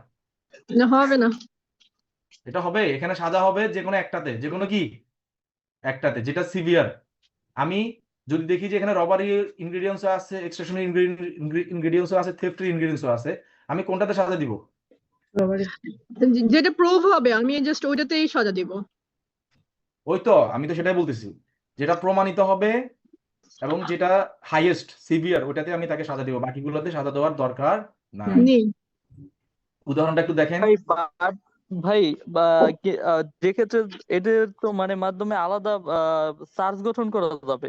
ধরেন একটা ক্ষেত্রের বিরুদ্ধে যদি একটা চার্জ হয় পরবর্তীতে মানে ওই যে হ্যাঁ অফেন্স ফর্মিং এটার জন্য সিআরপিসি তে দেয়া আছে ভাই, 236 বলা আছে অল্টারনেটিভলি চার্জ ফ্রেম করার জন্য, যখন ডিফারেন্ট ডেফিনেশনে পড়ে বা আমরা বুঝতে পারি না যে এক্স্যাক্টলি কোন অফেন্সটা হয়েছে, চার্জ কোনটা করব। চার্জ করতেই পারে, ধরেন 379 তো চার্জ করলো, আবার 384ও চার্জ করতেই পারে ম্যাজিস্ট্রেট, কিন্তু চার্জ যে আমি করলাম এই চার্জটা মানে will have to be backed by what? এই চার্জটা কিসের উপর দাঁড়াবে বলেন তো? এভিডেন্সের উপরে। এভিডেন্সের উপর। তো এভিডেন্স যেই চার্জকে এভিডেন্স সাপোর্ট করবে সেই চার্জের অফেন্সই তো টিকে যাবে সেখানে, নাকি? হ্যাঁ সেখানে বাকি যদি 79 টিকে 79 টিকবে, যদি 384 টিকে 384 টিকবে, যদি 392 টিকে ওটা টিকবে। এখন এই আর কি। তো এখানে বলা হচ্ছে যে তাকে আপনি মানে তিনটা ধরেন প্রমাণিত হয়েছে, কথার কথা যে সে থেফট করছে, কারণ সে হচ্ছে তার ওনারের কনসেন্ট ছাড়া নিয়ে গেল। এক্সটর্শন করলো কি, যে তাকে ধস্তাধস্তির এক পর্যায়ে তার মানি ব্যাগ থেকে হুট করে ফোনটা নিয়ে চলে গেল, সরি মানি ব্যাগ বলতেছি, পকেট থেকে। আর রবারি হচ্ছে তাকে একদম গান পয়েন্টে ধরে নিয়ে গেল, তিনটাই প্রমাণ হচ্ছে। তো এখন তাকে তিনটার জন্য সাজা দেওয়ার দরকার নেই, সবচেয়ে হাইয়েস্ট যেটা ওটা দিয়ে দিবে। আর ভাই ম্যাক্সিমাম, হ্যাঁ হ্যাঁ ভাই তাহলে এখানে ওই যে এভিডেন্স অ্যাক্টের আন্ডার তাহলে ওই 6 এর আন্ডারে যে act forming A series of transaction এক্ষেত্রে মানে এরকম এভিডেন্স হিসেবে আসবে এটা? হ্যাঁ আসবে তো, আসলে তো সমস্যা নাই, তো আমরা তো দেখাইতে পারতেছি যে স্যার এইভাবেই করে করছে। এখন আমার প্রশ্ন হচ্ছে যে যদি মানে সিভিয়ারটা প্রুভড হয়, আমি সিভিয়ারটাতে যাব। একটু আগে তো বললাম যদি এই মোবাইল চুরির ঘটনাতে রবারি প্রুভড হয়, আমি কি থেফটের সাজা দিব নাকি রবারির সাজা দিব? রবারি সাজা দিব। এবার বুঝা গেছে? জি ভাই। ওকে, মানে আমরা যেটা বলতে চাচ্ছি যে ঘটনা কিন্তু একটা, সেটা কি? আবার বলি, ঘটনা কিন্তু একটা, সেটা কি? মোবাইল ছিনতাই জোর করা করে নিয়ে যাওয়া। কিন্তু পড়তেছে কয়টা ডেফিনেশনের মধ্যে? theft, তিনটা ডেফিনেশনের মধ্যে। রবারি। এখন আমি তাকে এখান থেকে দুইটা সাজা দিব না, আমি যে কোনো একটাতে তাকে কি দিব? সাজা দিব, যেটাতে চার্জ হিয়ারিং এর সময় বা যেটাতে এভিডেন্স কালেক্টের এভিডেন্স মানে হচ্ছে এডিউস কি বলে অ্যাসেসমেন্ট করার সময় আমার কাছে মনে হয় এখান থেকে আইদার আইদার মানে ওয়ান এখান থেকে সংগঠিত হয়েছে, আমি ওটাতে সাজা দিব, আমি সবগুলোতে দিতে পারবো না। বুঝা গেছে? জি স্যার। কারণ ঘটনা কিন্তু কি একটা, এই যে এন, ঘটনা কিন্তু কি এই যে জন্য বললাম যে আজকে।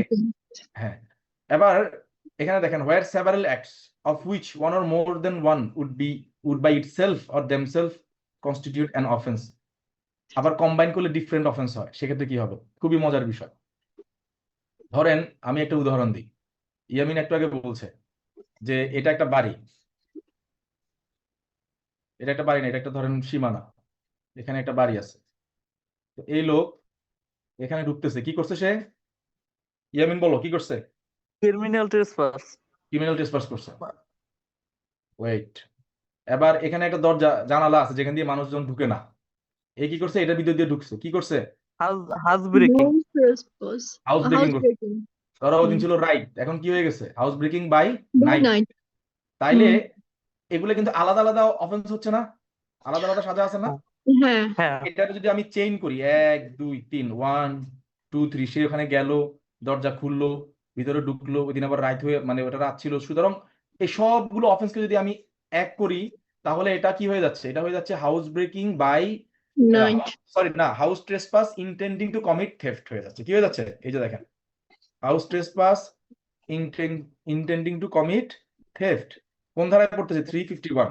কারো কাছে প্যারাগ্রাফ থাকলে খুলে দেখো। হ্যাঁ ভাই, তার মানে শাস্তি বেশি হয়ে যাবে, একেবারে সিভিয়ার। আসো দেখি কি হয়। তার মানে এখানেও কিন্তু কি ওই এক হ্যাঁ, এই জন্য বললাম যে অপরাধ অনেকগুলো করছে, তার সাজা একটা হবে, এটা কোনো কমন সেন্সের মধ্যে পড়ে না, এটা কোনো ফেয়ারনেস না, এটা কোনো ফেয়ার ট্রিটমেন্ট না। এখানে কেন এমনটা হচ্ছে? কারণ এখানে অপরাধ হচ্ছেই একটা, কি হচ্ছে? এই যে বুঝা গেছে? এখানে আছে, উপরেও কি আছে? এই যে এন আছে, এখানেও কি আছে? এই যে এন আছে। একটা অপরাধ দেখে সাজা একটাতেই দেওয়া হচ্ছে। ক্লিয়ার? অনেকের কাছে মনে হতে পারে যে ভাই এখানে তো অনেক সাজা। তাহলে একই চেইনে, যেমন আমরা একটু আগে উদাহরণটা যাই, যেমন আমি এখানে চলে আসি, ইংলিশটা পরে পড়বো, আচ্ছা বাংলাটা পড়ি। কোনো কাজ মানে যে কাজটা দিয়ে অপরাধটা হয়েছে, কোনো কাজ আলাদা আলাদা ভাবে নিজেরাই আলাদা আলাদা অপরাধের মধ্যে পড়ে, কিন্তু একসাথ করলে বড় ভিন্ন একটি অপরাধ হয়ে যায়, সেক্ষেত্রে যে কোনো একটি ধারায় সাজা দিয়ে দিবে, সব ধারায় দেওয়ার দরকার নেই। ক্লিয়ার? তো যে কোনো একটি ধারা বলতে আমি সিভিয়ারটা দিব, কোনটা দিব? সিভিয়ারটা। এই যে এখানে আমাকে ধারাই বলে দিছে, মানে আমাকে 33 ধারাই বলে দিছে কোনটা দিতে হবে। সো উদাহরণে যাই, এ বি এর ঘরে অবৈধভাবে প্রবেশ করলো, এটা নিজে একটি আলাদা অফেন্স। কি এটার নাম? ক্রিমিনাল। ক্রিমিনাল কি? ট্রেসপাস। সাজা কত? 447।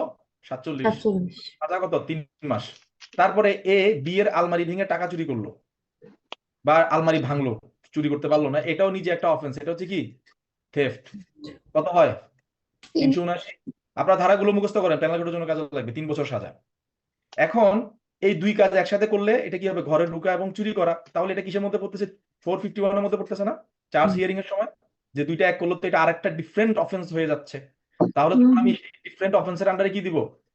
সাজা দিব। আমি এগুলোর আন্ডারে আলাদা আলাদা ভাবে দেওয়ার দরকার নাই, কারণ আমি সিভিয়ারটা দিব। কোনটা দিব? সিভিয়ারটা দিব। কারণ সিভিয়ারটা না দিলে এটা ন্যায় বিচার হবে না। কারণ সে এতটাই মানে দুঃসাহস তার, সে ঘরের মধ্যে ঢুকলো, সরি সে আমার এরিনাতে ঢুকলো, হাউস মানে ক্রিমিনাল ট্রেসপাস করলো, তারপর ঘরের মধ্যে ঢুকলো, হাউস ট্রেসপাস করলো, তারপর হচ্ছে আবার জানালা দিয়ে ঢুকলো, হাউস ব্রেকিং করলো, তো চুরি করার উদ্দেশ্য। তার মানে তাকে যদি শুধুমাত্র আমি ক্রিমিনাল ট্রেসপাসের সাজা দিই, এটা কি হবে? বাদীর সাথে এক ধরনের অবিচার হবে। এই জন্য কোনটাতে সাজা দিব? 451-তে। সেটা হচ্ছে কি? House trespass intending to commit theft. সাজা হচ্ছে কয় বছর? 7 বছর। কিন্তু ফার্স্ট ক্লাস ম্যাজিস্ট্রেট হইলে কয় বছরের মধ্যে থাকতে হবে আমাকে? 5 বছর। বুঝা গেছে? ক্লিয়ার? মাঝে মধ্যে কিন্তু আপনারা পড়াবেন, আমি চুপ করে থাকবো, কিন্তু এই নেক্সট ক্লাসগুলোতে আপনাদেরকে দিয়ে দিব পড়ানোর জন্য। তো যে এই যে একটু আগে যে উদাহরণটা দিলাম, দেখেন, দেখি ইয়ামিন এই উদাহরণটা বুঝাই দাও। স্যার এ এ জেড কে 5টা স্ট্রোক মানে স্ট্রাইক করছে লাঠি দিয়ে। তারপর এই have committed the offence of voluntary causing heart, সেটা হচ্ছে যে ভলান্টারি কজিং হার্ট হচ্ছে আপনার 321-এ। তারপর কি করছে বাই দ্য হোল 323 বিটিং। 323। ভাই কজিং হার্ট শুধু আর গ্রেভিয়াস হার্ট দুইটা আলাদা না? ওই বোকা, মামলা হয় যে ধারাতে সাজা হয় ওই ধারায়, কি বলছি? পানিশমেন্ট যেটাতে দেয়া থাকে ওইটাতে চার্জ মামলা করতে হয় হয়। মামলা হয় যে ধারাতে সাজা থাকে সেই ধারায়, কি বলছি? ভাই এটা তো জানি না আগে। ডেফিনেশন ক্লজ কে চার্জ করা হয় না, যেটাতে পানিশমেন্ট দেয়া থাকে সেটাতে হ্যাঁ, চার্জ করা হয়। ওকে ও আচ্ছা, হ্যাঁ হ্যাঁ হ্যাঁ হ্যাঁ। তো 323, হ্যাঁ, ও যেটা তোমার উদাহরণ দিছিলাম আর কি আমি, সেটা হচ্ছে ধরো এখানে বলতেছে সে 50 স্ট্রোক, মানে তোমাকে আমি 50টা বাড়ি মারছি লাঠি দিয়ে। তো এটা তো তোমাকে আমি সাধারণ জখম করছি, লাঠি দিয়ে বাড়ি মারছি পিঠের মধ্যে, বা ব্যাট দিয়ে বাড়ি মারছি, সাধারণ জখম করছি। তো এখানে কি আমাকে এখন 323 সাজা হচ্ছে ধরো 1 বছর, কত বছর? 1 বছর। কত? 1 বছর। এখন আমাকে কি 50 ইয়ার সাজা দিবে 50টা মারার জন্য? না, না 1 কারণ বছর এটা দেবে। একই কাজের অনেকগুলো হচ্ছে পার্ট, অনেকগুলো পার্ট একই কাজের, এই জন্য গেল। এগুলো কিন্তু ইয়াতে আসে, কিসে আসে? প্রিলিতে আসে, তারপরে প্রবলেম সলভিং এতে আসে, পেনাল কোডের বা সিআরপিসি তে আসতে পারে। ওই যে 2-3 মার্কের জন্য এগুলো আসে। ইদানিং খুব স্মার্ট স্মার্ট কোশ্চেন হচ্ছে, আপনারা এই ইলাস্ট্রেশন গুলো কোনোভাবে মিস করবেন না। এবার লেখেন বাট ইফ, এই যে দেখো এখন আমি ইয়ামিনকে মারতে গিয়ে, ধরেন আমি হচ্ছে মুহিব মারতেছি ইয়ামিনকে, তো ইয়ামিনকে আমি লাঠি দিয়ে মারতেছি, এখানে তার বন্ধু জাফর আসছে, আমি জাফরকে একটা লাগাই দিলাম বাড়ি। এখন কি এখন কি আমার কি অপরাধ একটা না দুইটা হয়েছে? দুটো হয়ে গেছে। দুইটা একেবারে। সে যদি আবার পাবলিক সার্ভেন্ট হয় তাহলে আরো একটা হয়ে গেছে ভাই বাড়তি। হ্যাঁ হ্যাঁ হ্যাঁ ঠিক আছে। তো এই হচ্ছে, তো তখন A is liable to one punishment for voluntarily causing her to Z and to another for blow given to Y, মানে এই যে আমি মুহিব হচ্ছে এখন Y রে মারার জন্য সাজা পাবে, আবার Z কেও মারার জন্য সাজা পাবে।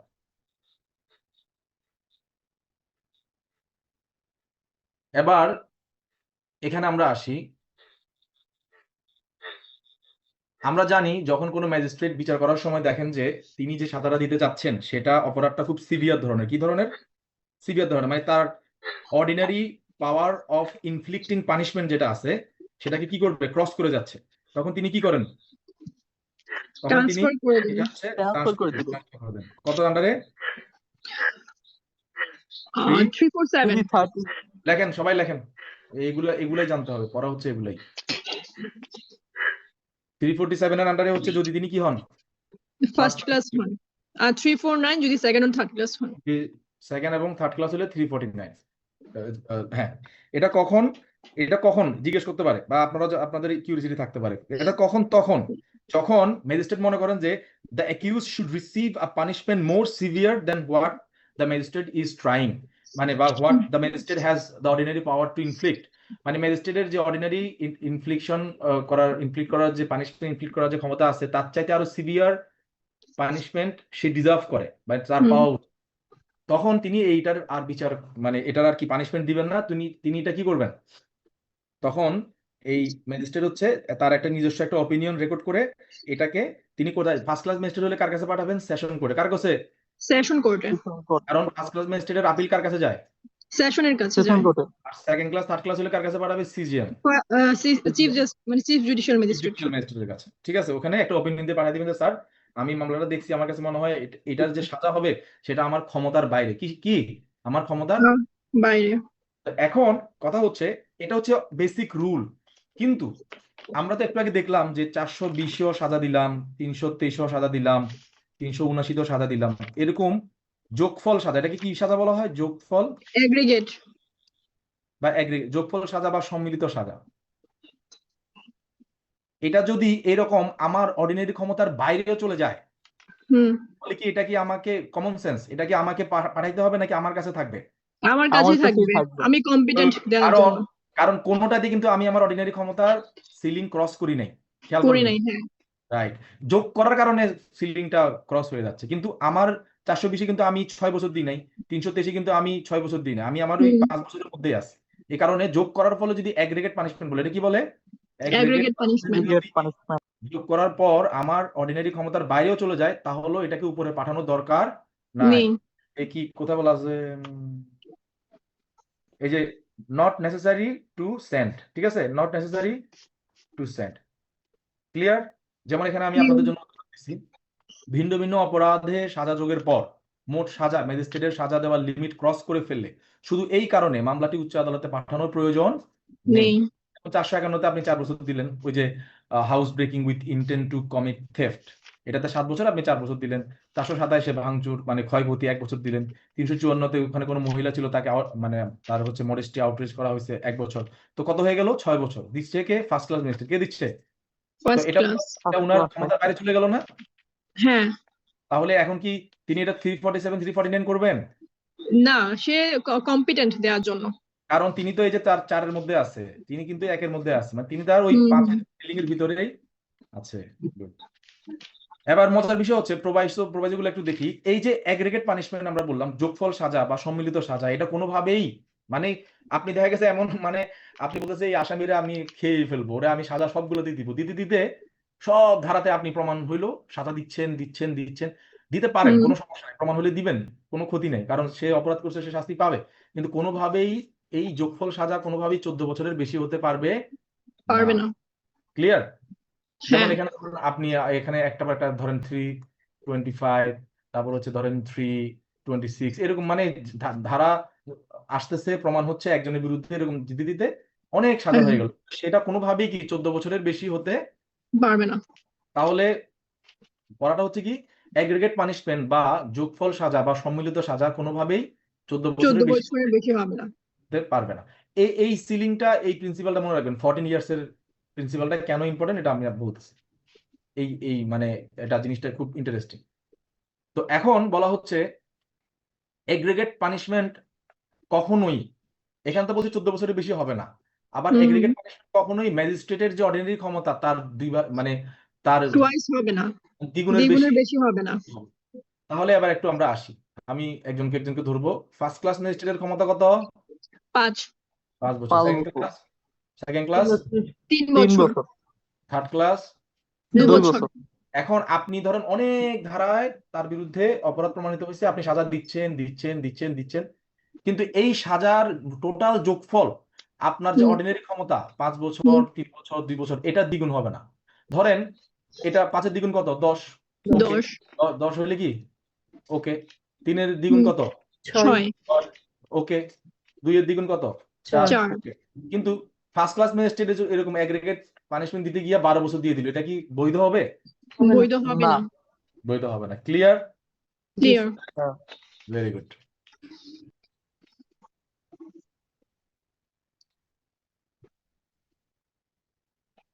আর এই 14 বছরের রহস্যটা একটু বলি।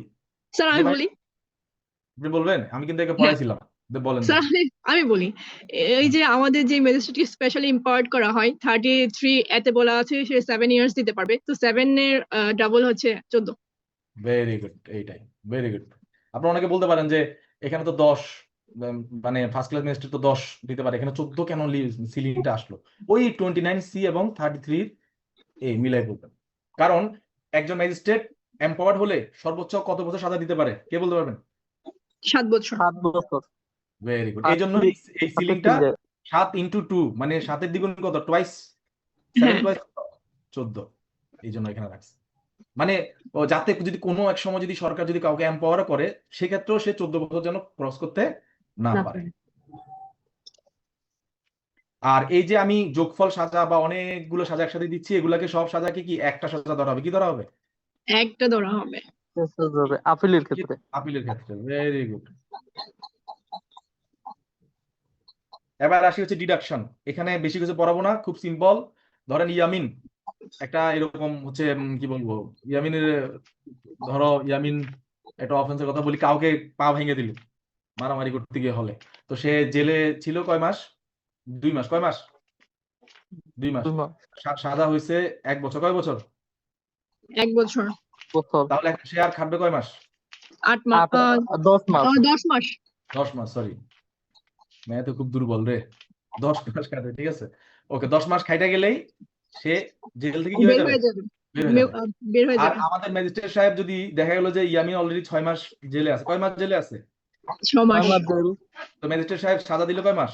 6 মাস 4 তখন তারে মাস, একটা লাল সেলুট দিয়ে ইমিডিয়েটলি বের করে দিতে হবে, লাল সেলুট। ইমিডিয়েটলি বের হয়ে যাবে। সাথে সাথে 4th উইক। হ্যাঁ, সাথে সাথে বের করে দিতে হবে। ওই যে দাগি দাগি মুভির মতো বলতে হবে আকাশ সুন্দর, বাতাস সুন্দর, আল্লাহ দুনিয়া সব সুন্দর, এভাবে বললে বলে বের করে দিতে হবে। দাগি মুভি দেখছেন আপনারা?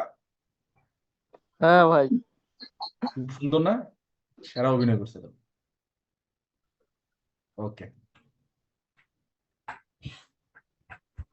ভাই আরেকটা সিচুয়েশন হইছে, যদি 6 মাস দেয়, যদি 6 মাস খাটে সে জেল, যদি 4 মাস দেয় তাহলে কি হবে? তাহলে তো মনে হয় ওই ফাইনটা মৌকুব করে তারে আরো তাড়াতাড়ি বের করতে হবে। তাইলে যেটা আমি হলে যেটা করতাম সেটা হচ্ছে, সেটা আসলে সেটা আমি রিড করতাম একটা হাইকোর্টে, যে আমার এই 2 মাস যে অতিরিক্ত রাখছো, সংবিধান অনুযায়ী তো 24 ঘন্টাও আমাকে রাখার কোনো সুযোগ নেই, 24 আওয়ার্সের বেশি।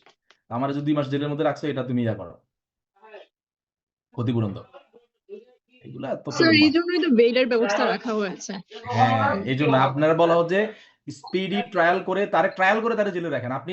হ্যাঁ, কাস্টডিতে রাখার প্রয়োজন হয় কিছু ইনক্রিজেবল অফেন্ডার বা ফার্দার প্রিভেনশন অফ ক্রাইমের জন্য কাস্টডিতে রাখা হয়, কিন্তু এই জন্য আমরা যখন বেল দেই, বেলের আদেশ আমরা লিখে দিই যে আসামি পলাতক হওয়ার সম্ভাবনা নাই বা আসামি নতুন কোনো অপরাধে জড়ানোর সম্ভাবনা নাই, তখন আমরা হ্যাঁ। তাকে জামিন দিই। নাইলে কিন্তু ধরেন সে বের হলে বাদীরে কোপাবে, সে বের হলে বাদীর মেয়েকে তুলে নিয়ে যাবে, তাকে কি আমি জামিন দিব? না, যদি এরকম হয় যে সে হ্যাবিচুয়াল অফেন্ডার হয় তো বেলটা গ্র্যান্ট করা হয় না usually। এই যে একটু আগে বলছিলাম যে আপনারা দয়া করে এই যে সেকেন্ড শিডিউল করে মরবেন না, থার্ড শিডিউলে দেবেন। কি দেখবেন? Third sir schedule. Third fourth দুইটাই দেখতে হয়। আমি যখন বিজিএস এর কোশ্চেন সলভ করছিলাম তখন দেখছিলাম যে একদম স্টার্টিং এ ওইগুলো থেকে কোশ্চেন এসেছিল অলরেডি। রাইট রাইট, এটা কেউ বলবে না। একটা কথা বলি, যেমন ম্যাজিস্ট্রেট, আমরা জানি একটা মামলা কমপ্লেন রেজিস্টার হওয়ার পরে উনি চাইলে সমন দিতে পারে, ইস্যু প্রসেস করতে পারে। ম্যাজিস্ট্রেট চাইলে সমন টমন কোনো কিছু না দিয়ে এটা কি করতে পারে? ইনকোয়ারি করতে। ওই যে পড়াইছিলাম না, ইনকোয়ারি কি করে? 202 ম্যাজিস্ট্রেট। ম্যাজিস্ট্রেট করেন। এইটা কিন্তু ম্যাজিস্ট্রেটের একটা অর্ডিনারি ক্ষমতা। এটা অর্ডিনারি থার্ড শিডিউল, আপনারা যারা জাজ হবেন, ম্যাজিস্ট্রেট হবেন, ভাই নিজেদের ক্ষমতাগুলো সম্পর্কে জানতে হবে না? জানতে হবে কিনা? তো কষ্ট জানতে করে হবে। সিআরপিসির শিডিউল 3 এবং আবার লয়ার হলেও জানতে হবে জজ সাহেব ভুল টুল করতেছি কিনা দেখার জন্য, যে sir you are empowered for this, মানে মাননীয় আদালত আপনার ক্ষমতা আছে, এমনি করে বলে স্যার খুশি হয় শুনতে। তখন আপনি এটা খুলে দেখাই দিবেন, স্যার এখানে আছে। অনেক সময় আপনারা যারা প্র্যাকটিস করেন তারা দেখে থাকবেন 100 ধারার মামলার জন্য এক্সিকিউটিভ ম্যাজিস্ট্রেট কোর্টে যায়। 100 ধারার মামলা কি? স্ত্রী উদ্ধার, বাচ্চা উদ্ধার, হ্যাঁ, ওই যে বউ চলে গেছে শ্বশুর বাড়িতে বসে আছে, তারে ধরে নিয়ে আসতে হবে। ধরে মানে কি, তাকে এখান থেকে নিয়ে আসতে হবে। তো 100 ধারা মানে হচ্ছে কি, সার্চ ওয়ারেন্ট দেয়, ডিসকভারি অফ পারসন রংফুলি কনফাইন্ড, মানে যেমন আমার বাচ্চাকে আমার ওয়াইফ জোর করে রেখে দিয়েছে, আমি ওখান থেকে নিয়ে আসবো। তো অনেকে কি বলে, আমি অনেক জায়গায় দেখছি উকিল সাহেবরা বলে এটা এক্সিকিউটিভ ম্যাজিস্ট্রেট কোর্টে যায়। কেন? আপনারা একটু শিডিউল 3 তে যাবেন। কোথায় যাবেন? শিডিউল 3 তে আপনারা দেখবেন, শিডিউল 3 এর 3 ordinary power of first class ম্যাজিস্ট্রেটের 4 নাম্বার পাওয়ারে কি বলা আছে এটা একটু দেখবেন। এই 100 ধারার অর্ডারটা জুডিশিয়াল ম্যাজিস্ট্রেটও কি দিতে পারে। ক্লিয়ার? এগুলো হচ্ছে লয়াররা জানা না দেখে তারা ওখানে গিয়ে ব্যবস্থাগুলো দেয়। শিডিউল 4ও দেখবেন।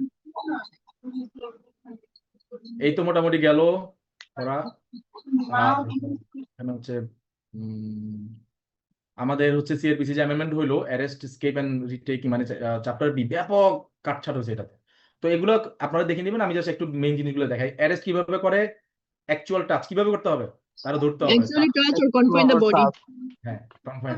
এবং মজার বিষয় হচ্ছে, দেখেন খেয়াল করেন, এই ধরেন ওই যে বললাম না ডিসকিয়া করে দিছে, গুলি করে দিছে, মনে এটা হচ্ছে কি মৃত্যুদণ্ড অথবা লাইফ, কি অথবা কি লাইফ টাইম ইমপ্রিজনমেন্ট। এই 2 ধরনের সাজার অপরাধ যদি সে করে থাকে, সেক্ষেত্রে অ্যারেস্ট করার সময় তার কি মেরে ফেলা যাবে। কি বলছি?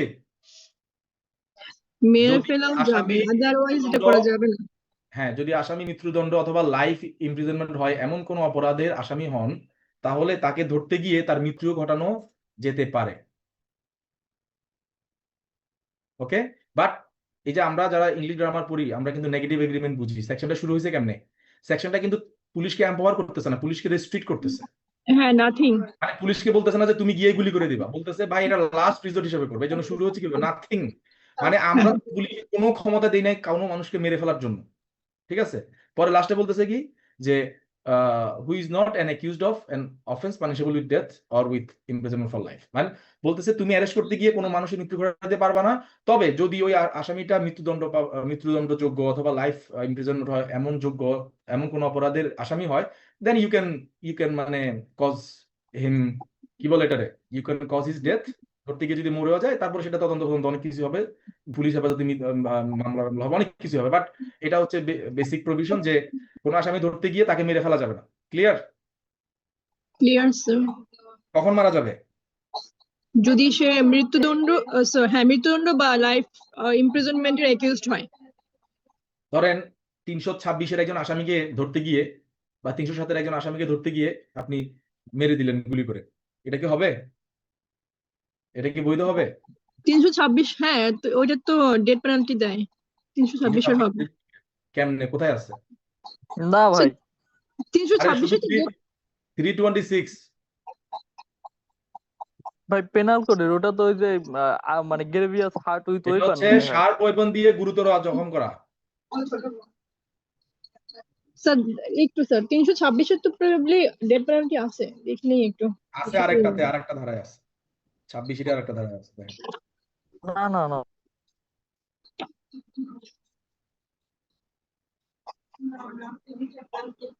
স্যার ইমপ্রিজনমেন্ট ফর লাইফ আছে এটা। 326-এ হ্যাঁ দেখি তো।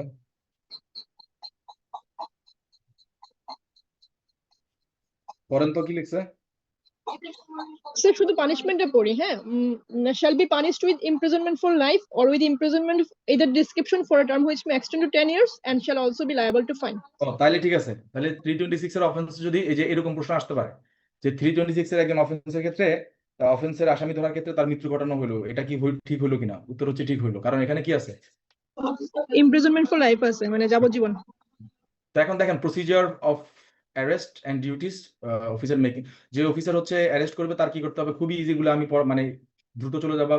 তার পরিচিতি দেখাবে, তার হচ্ছে আইডেন্টিটি ডিসক্লোজ করবে, মেমোরান্ডাম রেডি করবে, তারপর হচ্ছে একজন সাক্ষীর সাক্ষ্য নিবে, তারপরে হচ্ছে ওই সাক্ষীর যে পার্সনটাকে অ্যারেস্ট করা হচ্ছে তার কাউন্টার থাম ইমপ্রেশন নিবে, তারপরে 12 ঘন্টার মধ্যে হচ্ছে কি তাকে তার রিলেটিভসদেরকে নোটিফাই করবে, ফ্রেন্ডদেরকে নোটিফাই করবে, তার শরীরে যদি কোনো মার্ক বা ইনজুরি থাকে এগুলো ট্রিটমেন্ট করার ব্যবস্থা করবে, অনেক কিছু করবে। এগুলো হচ্ছে এই যে এই 25 সালে এগুলো অ্যামেন্ডমেন্ট করা হয়েছে। তারপরে বলা হচ্ছে অ্যারেস্ট করার গ্রাউন্ড তাকে জানাইতে হবে, আত্মীয় স্বজনের সাথে যোগাযোগ করতে দিতে হবে, এবং যে অফিসার তার কাস্টডিতে থাকবে সে অফিসার তার স্বাস্থ্যের মানে হচ্ছে খেয়াল রাখবে, থানায় একটা জিডি করে রাখবে। তারপরে এই যে দেখেন, person having the custody of an arrested person to take reasonable care and health of the safety, মানে যাকে অ্যারেস্ট করছে তার স্বাস্থ্য এবং সুরক্ষার দায়িত্ব থাকবে হচ্ছে যিনি তাকে অ্যারেস্ট করেছেন তিনি। তারপরে যার কাস্টডিতে আছেন, তার বডি থেকে যদি কোনো সিক থাকে, ইনজুরি থাকে, তাকে এক্সামিন করবে। গভর্নমেন্ট হাসপাতাল না পাইলে অন্য কোনো হাসপাতালে যেতে পারবে, এটা খেয়াল রাখবে, নতুন বিষয়। এবং তাকে যে চিকিৎসা করাইছে এই ব্যাপারে একটা সার্টিফিকেট নিয়ে নিবে। তারপরে ম্যাজিস্ট্রেট এটা কি লিখছে, এবং যদি কেউ সিক থাকে বা ইনজুরি থাকে এবং তাকে যদি ম্যাজিস্ট্রেটের সামনে আনা হয় তখন ম্যাজিস্ট্রেট তার ট্রিটমেন্টের জন্য প্রয়োজনীয় আদেশ দিতে পারবেন। যদি তাকে এত বেশি ইনজুরি যে সে ম্যাজিস্ট্রেটের সামনে আসতেই পারতেছে না, তখন তাকে ভিডিও কলের মাধ্যমে হ্যাঁ তাকে এটা ব্যবস্থা করতে হবে। তারপরে আর কেউ যদি এগুলো বাকিগুলো খুব ভালো পারবেন, যেমন ব্রেক ওপেন, আপনি ঢুকছেন, আপনি বেরোনোর সময় যে কোনো কিছু ভেঙে বেরোতে পারবেন। আর জানানা মানে হচ্ছে যেখানে হচ্ছে মহিলারা থাকে অবশ্যই তাকে কি দিতে হবে? নোটিশ পাই করতে হবে যে আপনি বের হয়ে যেতে পারবেন। আর হ্যাঁ এইটা গেল। আর ওই যে বললো না, মানে একজন মানুষকে অ্যারেস্ট করতে যতটুক নেসেসারি ততটুকুই দিবেন, এর বেশি তাকে হাত পা চোখ মুখ সব বাইন্দে আলগাই নিয়ে আসা দরকার নেই। ওকে,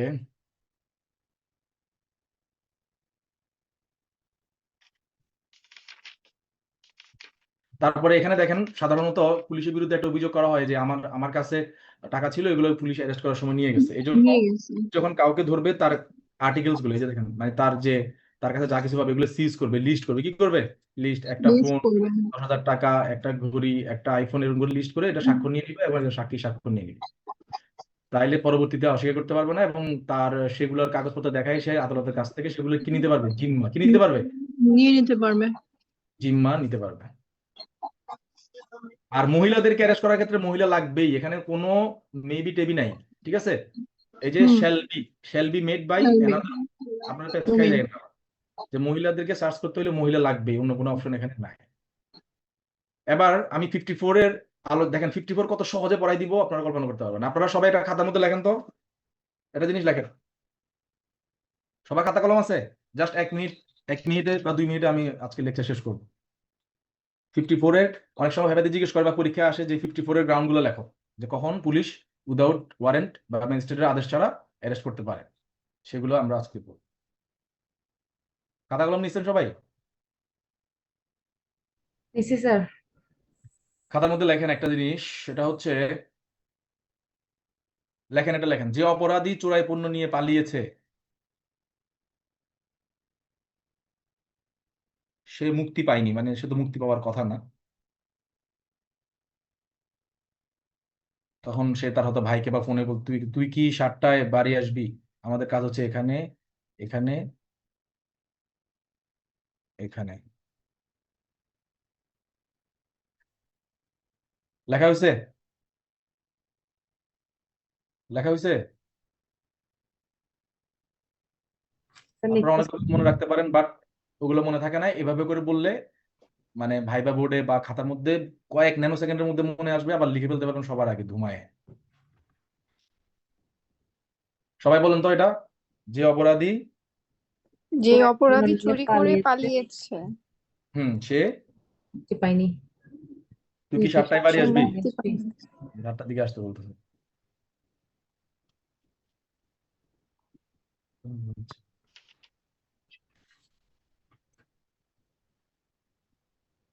কম্পিউটারটাকে ইয়া দিতে হবে।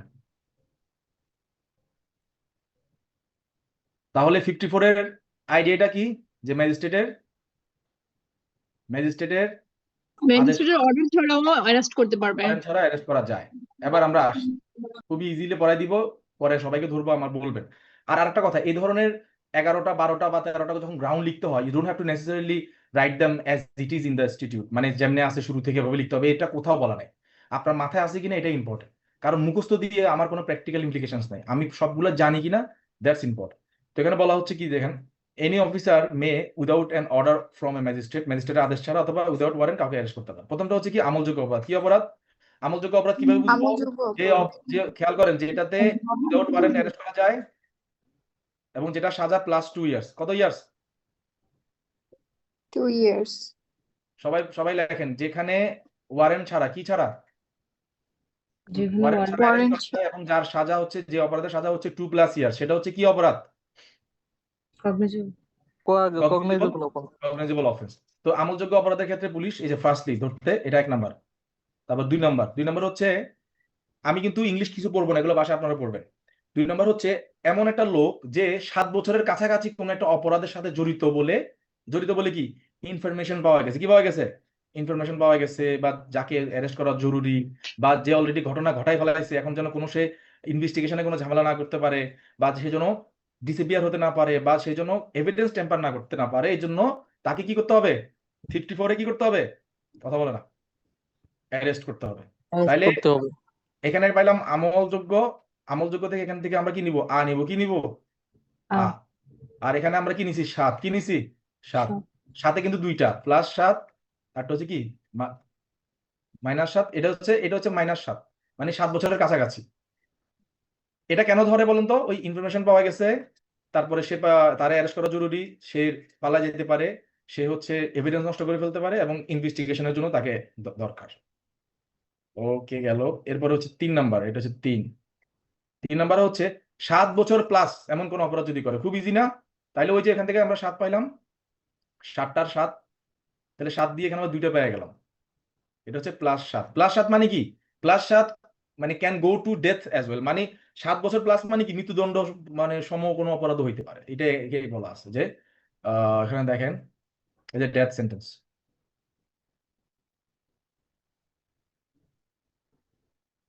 এই যে ডেথ সেন্টেন্স, তার মানে 7 বছরের কাছাকাছি, আবার 7 বছর প্লাস কোন অপরাধের সাথে জড়িত কোনো ব্যক্তিকেও কি করা যায়? কি করা যায়? কথা বলে না। অ্যারেস্ট করা যায় উইদাউট ওয়ারেন্ট। এবার এটাকে আমরা দেখব যে ইমপ্লিমেন্ট হাউস ব্রেকিং এর কি ইমপ্লিমেন্ট মানে তার কাছে কি পাওয়া গেছে, তার কাছে ঘর ভাঙার, এই যে ঘর ভাঙার কি ডাকাতি করার জিনিস পাওয়া গেছে, সরঞ্জাম কি পাওয়া গেছে, সরঞ্জাম সরঞ্জাম পাওয়া এখান গেছে। থেকে আমরা নিব স, কি নিব, স স। তারপরে ফিফথ, এটা হচ্ছে 5, সে প্রোক্লেমড অফেন্ডার মানে অপরাধী, কি অপরাধী, এখান থেকে আমরা নিব অপরাধী। তাকে অলরেডি রাষ্ট্র কর্তৃক অপরাধী ঘোষণা করা হয়েছে, তাকে যেখানে পাওয়া যাবে সেখানে ধরা হবে, কারণ সে তো ঘোষিত অপরাধী, ঘুরে বেড়ানো মানে কি, সে অনেকজনের জন্য রিস্কি হয়ে গেছে, তারে দ্রুত যেখানে পাবে সেখানে তাকে অ্যারেস্ট করতে হবে। 6 বলা হচ্ছে যার কাছে চোরাই পণ্য পাওয়া গেছে, ধরেন আমার একটা মোটরসাইকেল হারাই গেছে, এটা পাওয়া গেছে ইয়ামিনের কাছে, কিন্তু ইয়ামিনের কোনো উত্তর দিতে পারেনি। এখন ইয়ামিনকে কি পুলিশ সালাম দিয়ে বলে যে প্লিজ বাসায় চলে যান, এটা বলবে? না, ধরে না, নিতে সাথে সাথে ধরে ফেলবে। হ্যাঁ, এই যে চোরাই পণ্য। তারপর হচ্ছে 7, সাথে হচ্ছে এই ধরতে গিয়ে পুলিশের লগে সে বাধাবাধি মানে কি করতেছে, ঠেলাঠেলি করতেছে, পুলিশ কি দিচ্ছে, বাধা দিচ্ছে, কি দিচ্ছে, বাধা দিচ্ছে। বা ইয়ামিনের একটা বন্ধু বলতেছে হ্যাঁ ও ঢাকা ভার্সিটিতে পড়ে, ওরে আপনি কেন ধরবেন, তো পুলিশ কাছে তাহলে তোরেও ধরবো। হ্যাঁ, সে কি দিল, বাধা দিল, এই যে এখান থেকে আমরা কি পাইলাম, বাধা, বা বা এখান থেকে আমরা নিব বা। তারপরে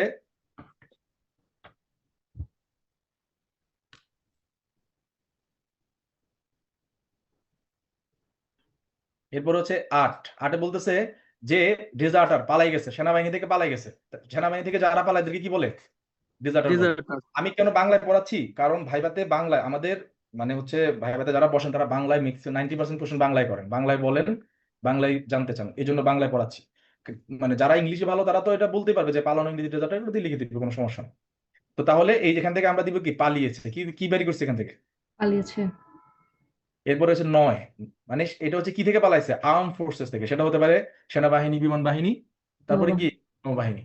9th নবমে বলতেছে যে বিদেশে বাংলাদেশে যে অপরাধটা করলে তাকে ধরা হতো, সে সেম সেম অপরাধ যদি সে বিদেশেও করে, তাকে যখনই দেশে পাওয়া যাবে কি করা হবে, ধরা ধরা পড়ে। হবে। অ্যারেস্ট করা হবে। তো এখান থেকে আমরা নিব বি, কি নিব, বি। বি। এবারে যে মুক্তিপ্রাপ্ত অপরাধী, হ্যাঁ, when any release convict committing a breach of, মানে তাকে যখন মুক্তি দেওয়া হয়েছে তাকে কিছু শর্ত দিয়ে দেওয়া হয়েছে যে তুমি ওখানে যাবা না, এটা করবা না, ওইটা করবা, কিছু শর্ত দিছে, কি দিছে, সে যখন এগুলো কি করছে, থাকে না ওই যে দাগি মুভিতে মুক্তি দেওয়ার সময় যদিও শর্ত দেয় নাই, বাট কিছু কিছু সময় মুক্তি দেওয়ার সময় শর্ত দেয়, যেমন প্যারোলে মুক্তি দেওয়ার সময় শর্ত দেয় যে তুমি ওইটা করবা না, ওইটা করবা না। তো তখন যদি সেগুলো কি করে, ব্রিচ করে, তখন তাকে কি করা যাবে, অ্যারেস্ট করা যাবে। কারণ তাদের তো তখন আর অ্যারেস্ট করতে কোনো কারণের দরকার নেই, তখন সাথে সাথে তাকে অ্যারেস্ট করা হবে। তো এটা হচ্ছে মুক্তি, এখান থেকে কি দিব, মুক্তি, মুক্তিপ্রাপ্ত অপরাধী। আর এটা হচ্ছে 10 গেল,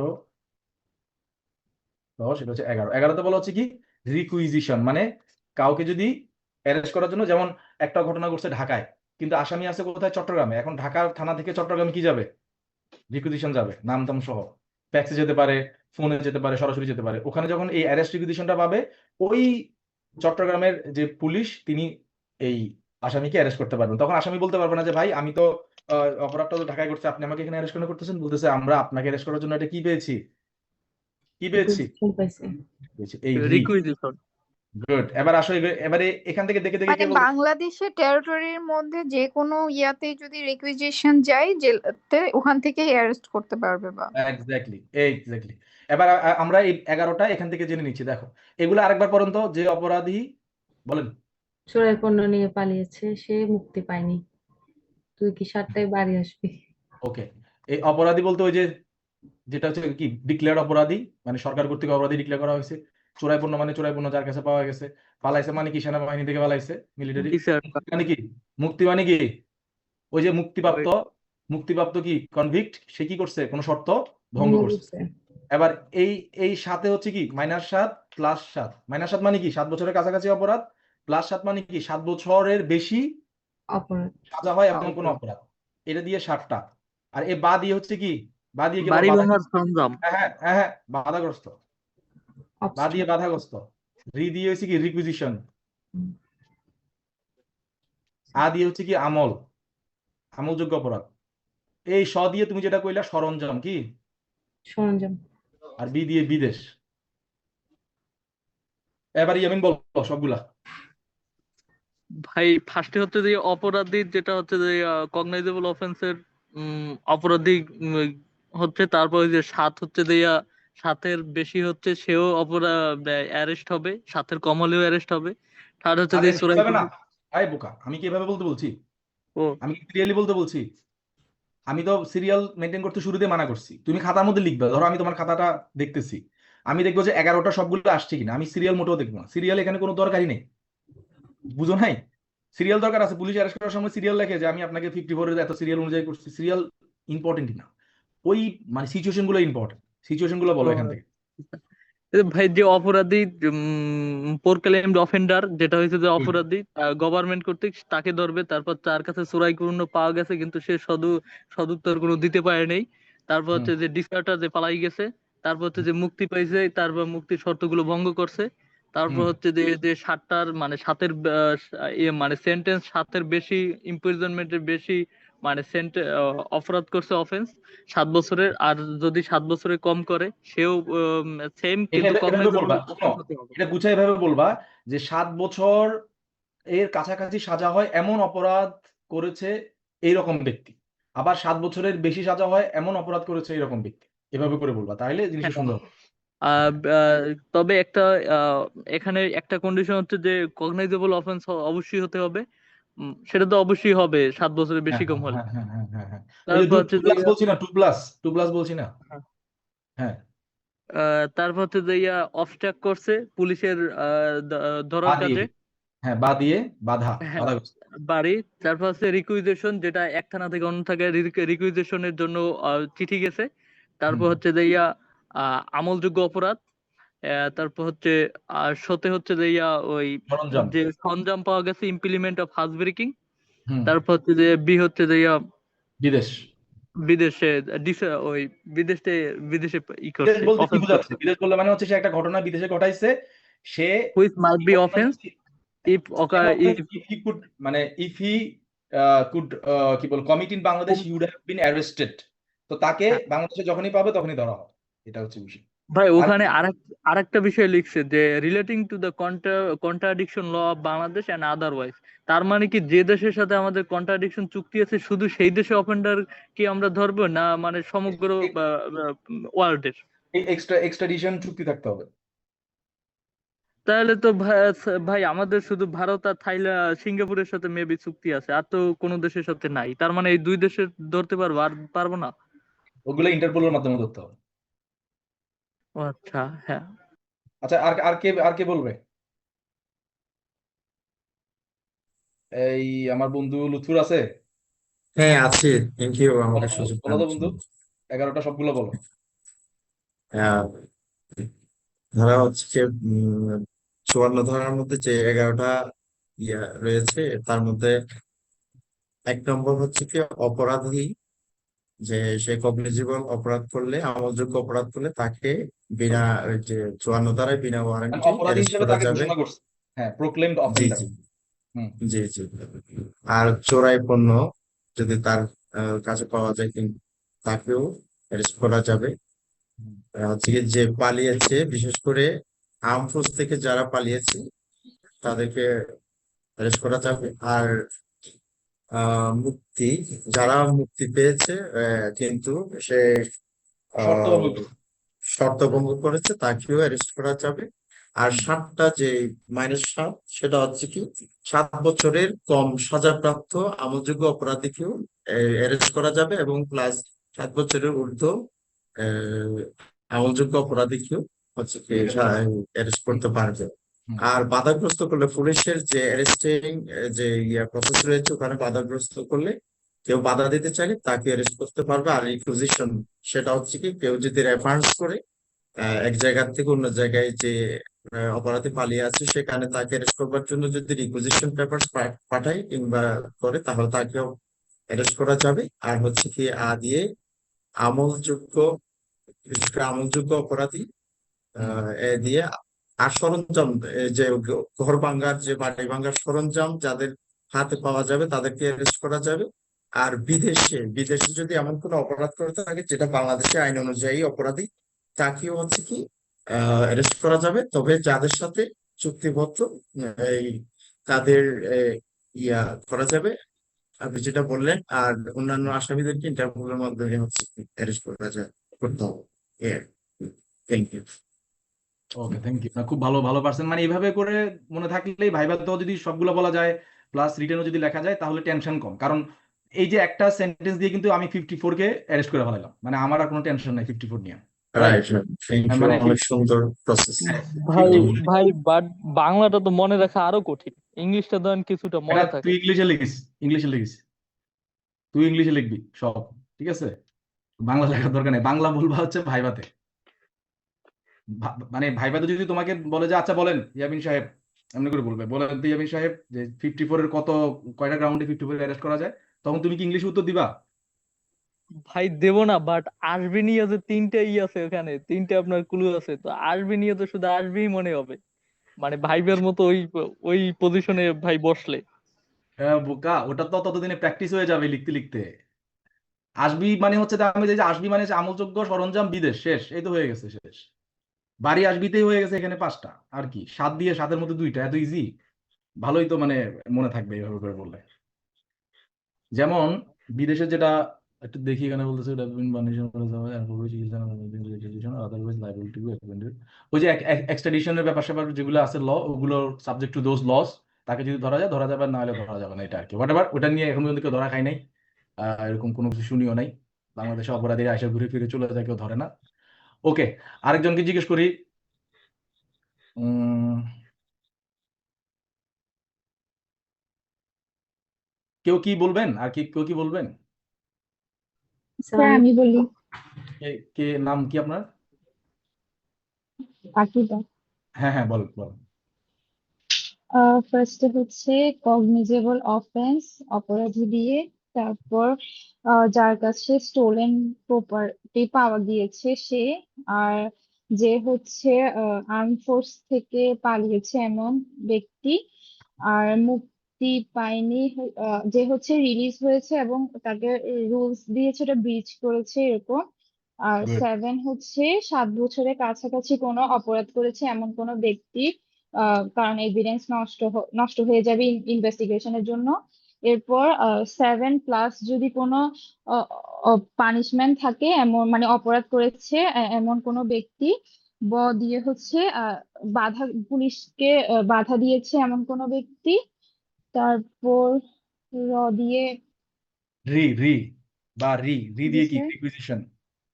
আচ্ছা হ্যাঁ, কোনো রিকুইজিশনের আসামিকে ধরার ক্ষেত্রে, জন্য রিকুইজিশন যদি যায়, হ্যাঁ। হ্যাঁ হ্যাঁ ওইটা। আর দিয়ে আমল, প্রোক্লেমড অফেন্ডার। দেন হচ্ছে আমলযোগ্য, আগে হচ্ছে আমলযোগ্য। আমলযোগ্য, হ্যাঁ হ্যাঁ, আমলযোগ্য। অপরাধের দ্বন্দ্ব দিয়ে হচ্ছে সরঞ্জাম পাওয়া গিয়েছে এমন।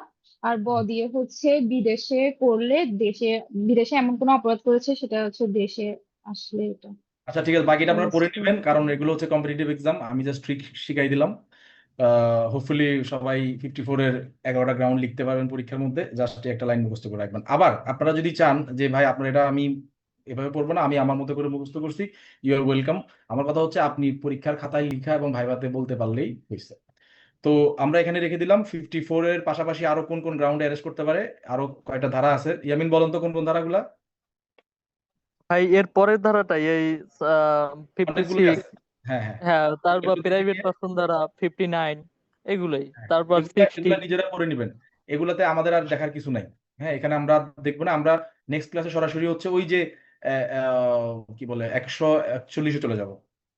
141, যে কি বলে এটারে, 141-এর কি বলে না, কারফিউ। ওটা হচ্ছে যে এফআইআর বা না, এজাহার। কারফিউ কারফিউ কারফিউ 141 ধারা আছে না, কারফিউ। ও হ্যাঁ হ্যাঁ, ওটা। ওখানে ওখানে চলে যাব। এর এর আগে আর এত ইম্পর্টেন্ট না, আমি দেখছি। তো নেক্সট ক্লাসে আমরা ওই 141 থেকে 145, এরপর আমরা এফআইআর চলে যাব। 141 থেকে 145 খুবই ইম্পর্টেন্ট, কারণ এগুলোর অনেক ইমপ্লিকেশনস আছে। তো ইনশাল্লাহ দেখা হবে পরের ক্লাসে। আর আমি রুটিনটা এই আগামীকালকেই হচ্ছে গ্রুপে দিয়ে দিব। তো আশা করি আপনারা এটা বুঝতে পারছেন। এই ধারাগুলোর মধ্যে আশা করি কোনো কনফিউশন থাকবে না, এবং বাসায় গিয়ে শুধু বসে বসে প্র্যাকটিস করবেন, যার কাছে যে বই আছে ওখান থেকে প্র্যাকটিস করেন। আর বারবারই বলতেছি, দেয়ার এক থেকে ল পড়বেন, তাহলে সারা জীবন মাথায় থাকবে। তো দেখা হবে ইনশাল্লাহ পরের ক্লাস। ইনশাআল্লাহ ভাই, সালাম আলাইকুম ভাই। থ্যাংক ইউ, আসসালামু আলাইকুম।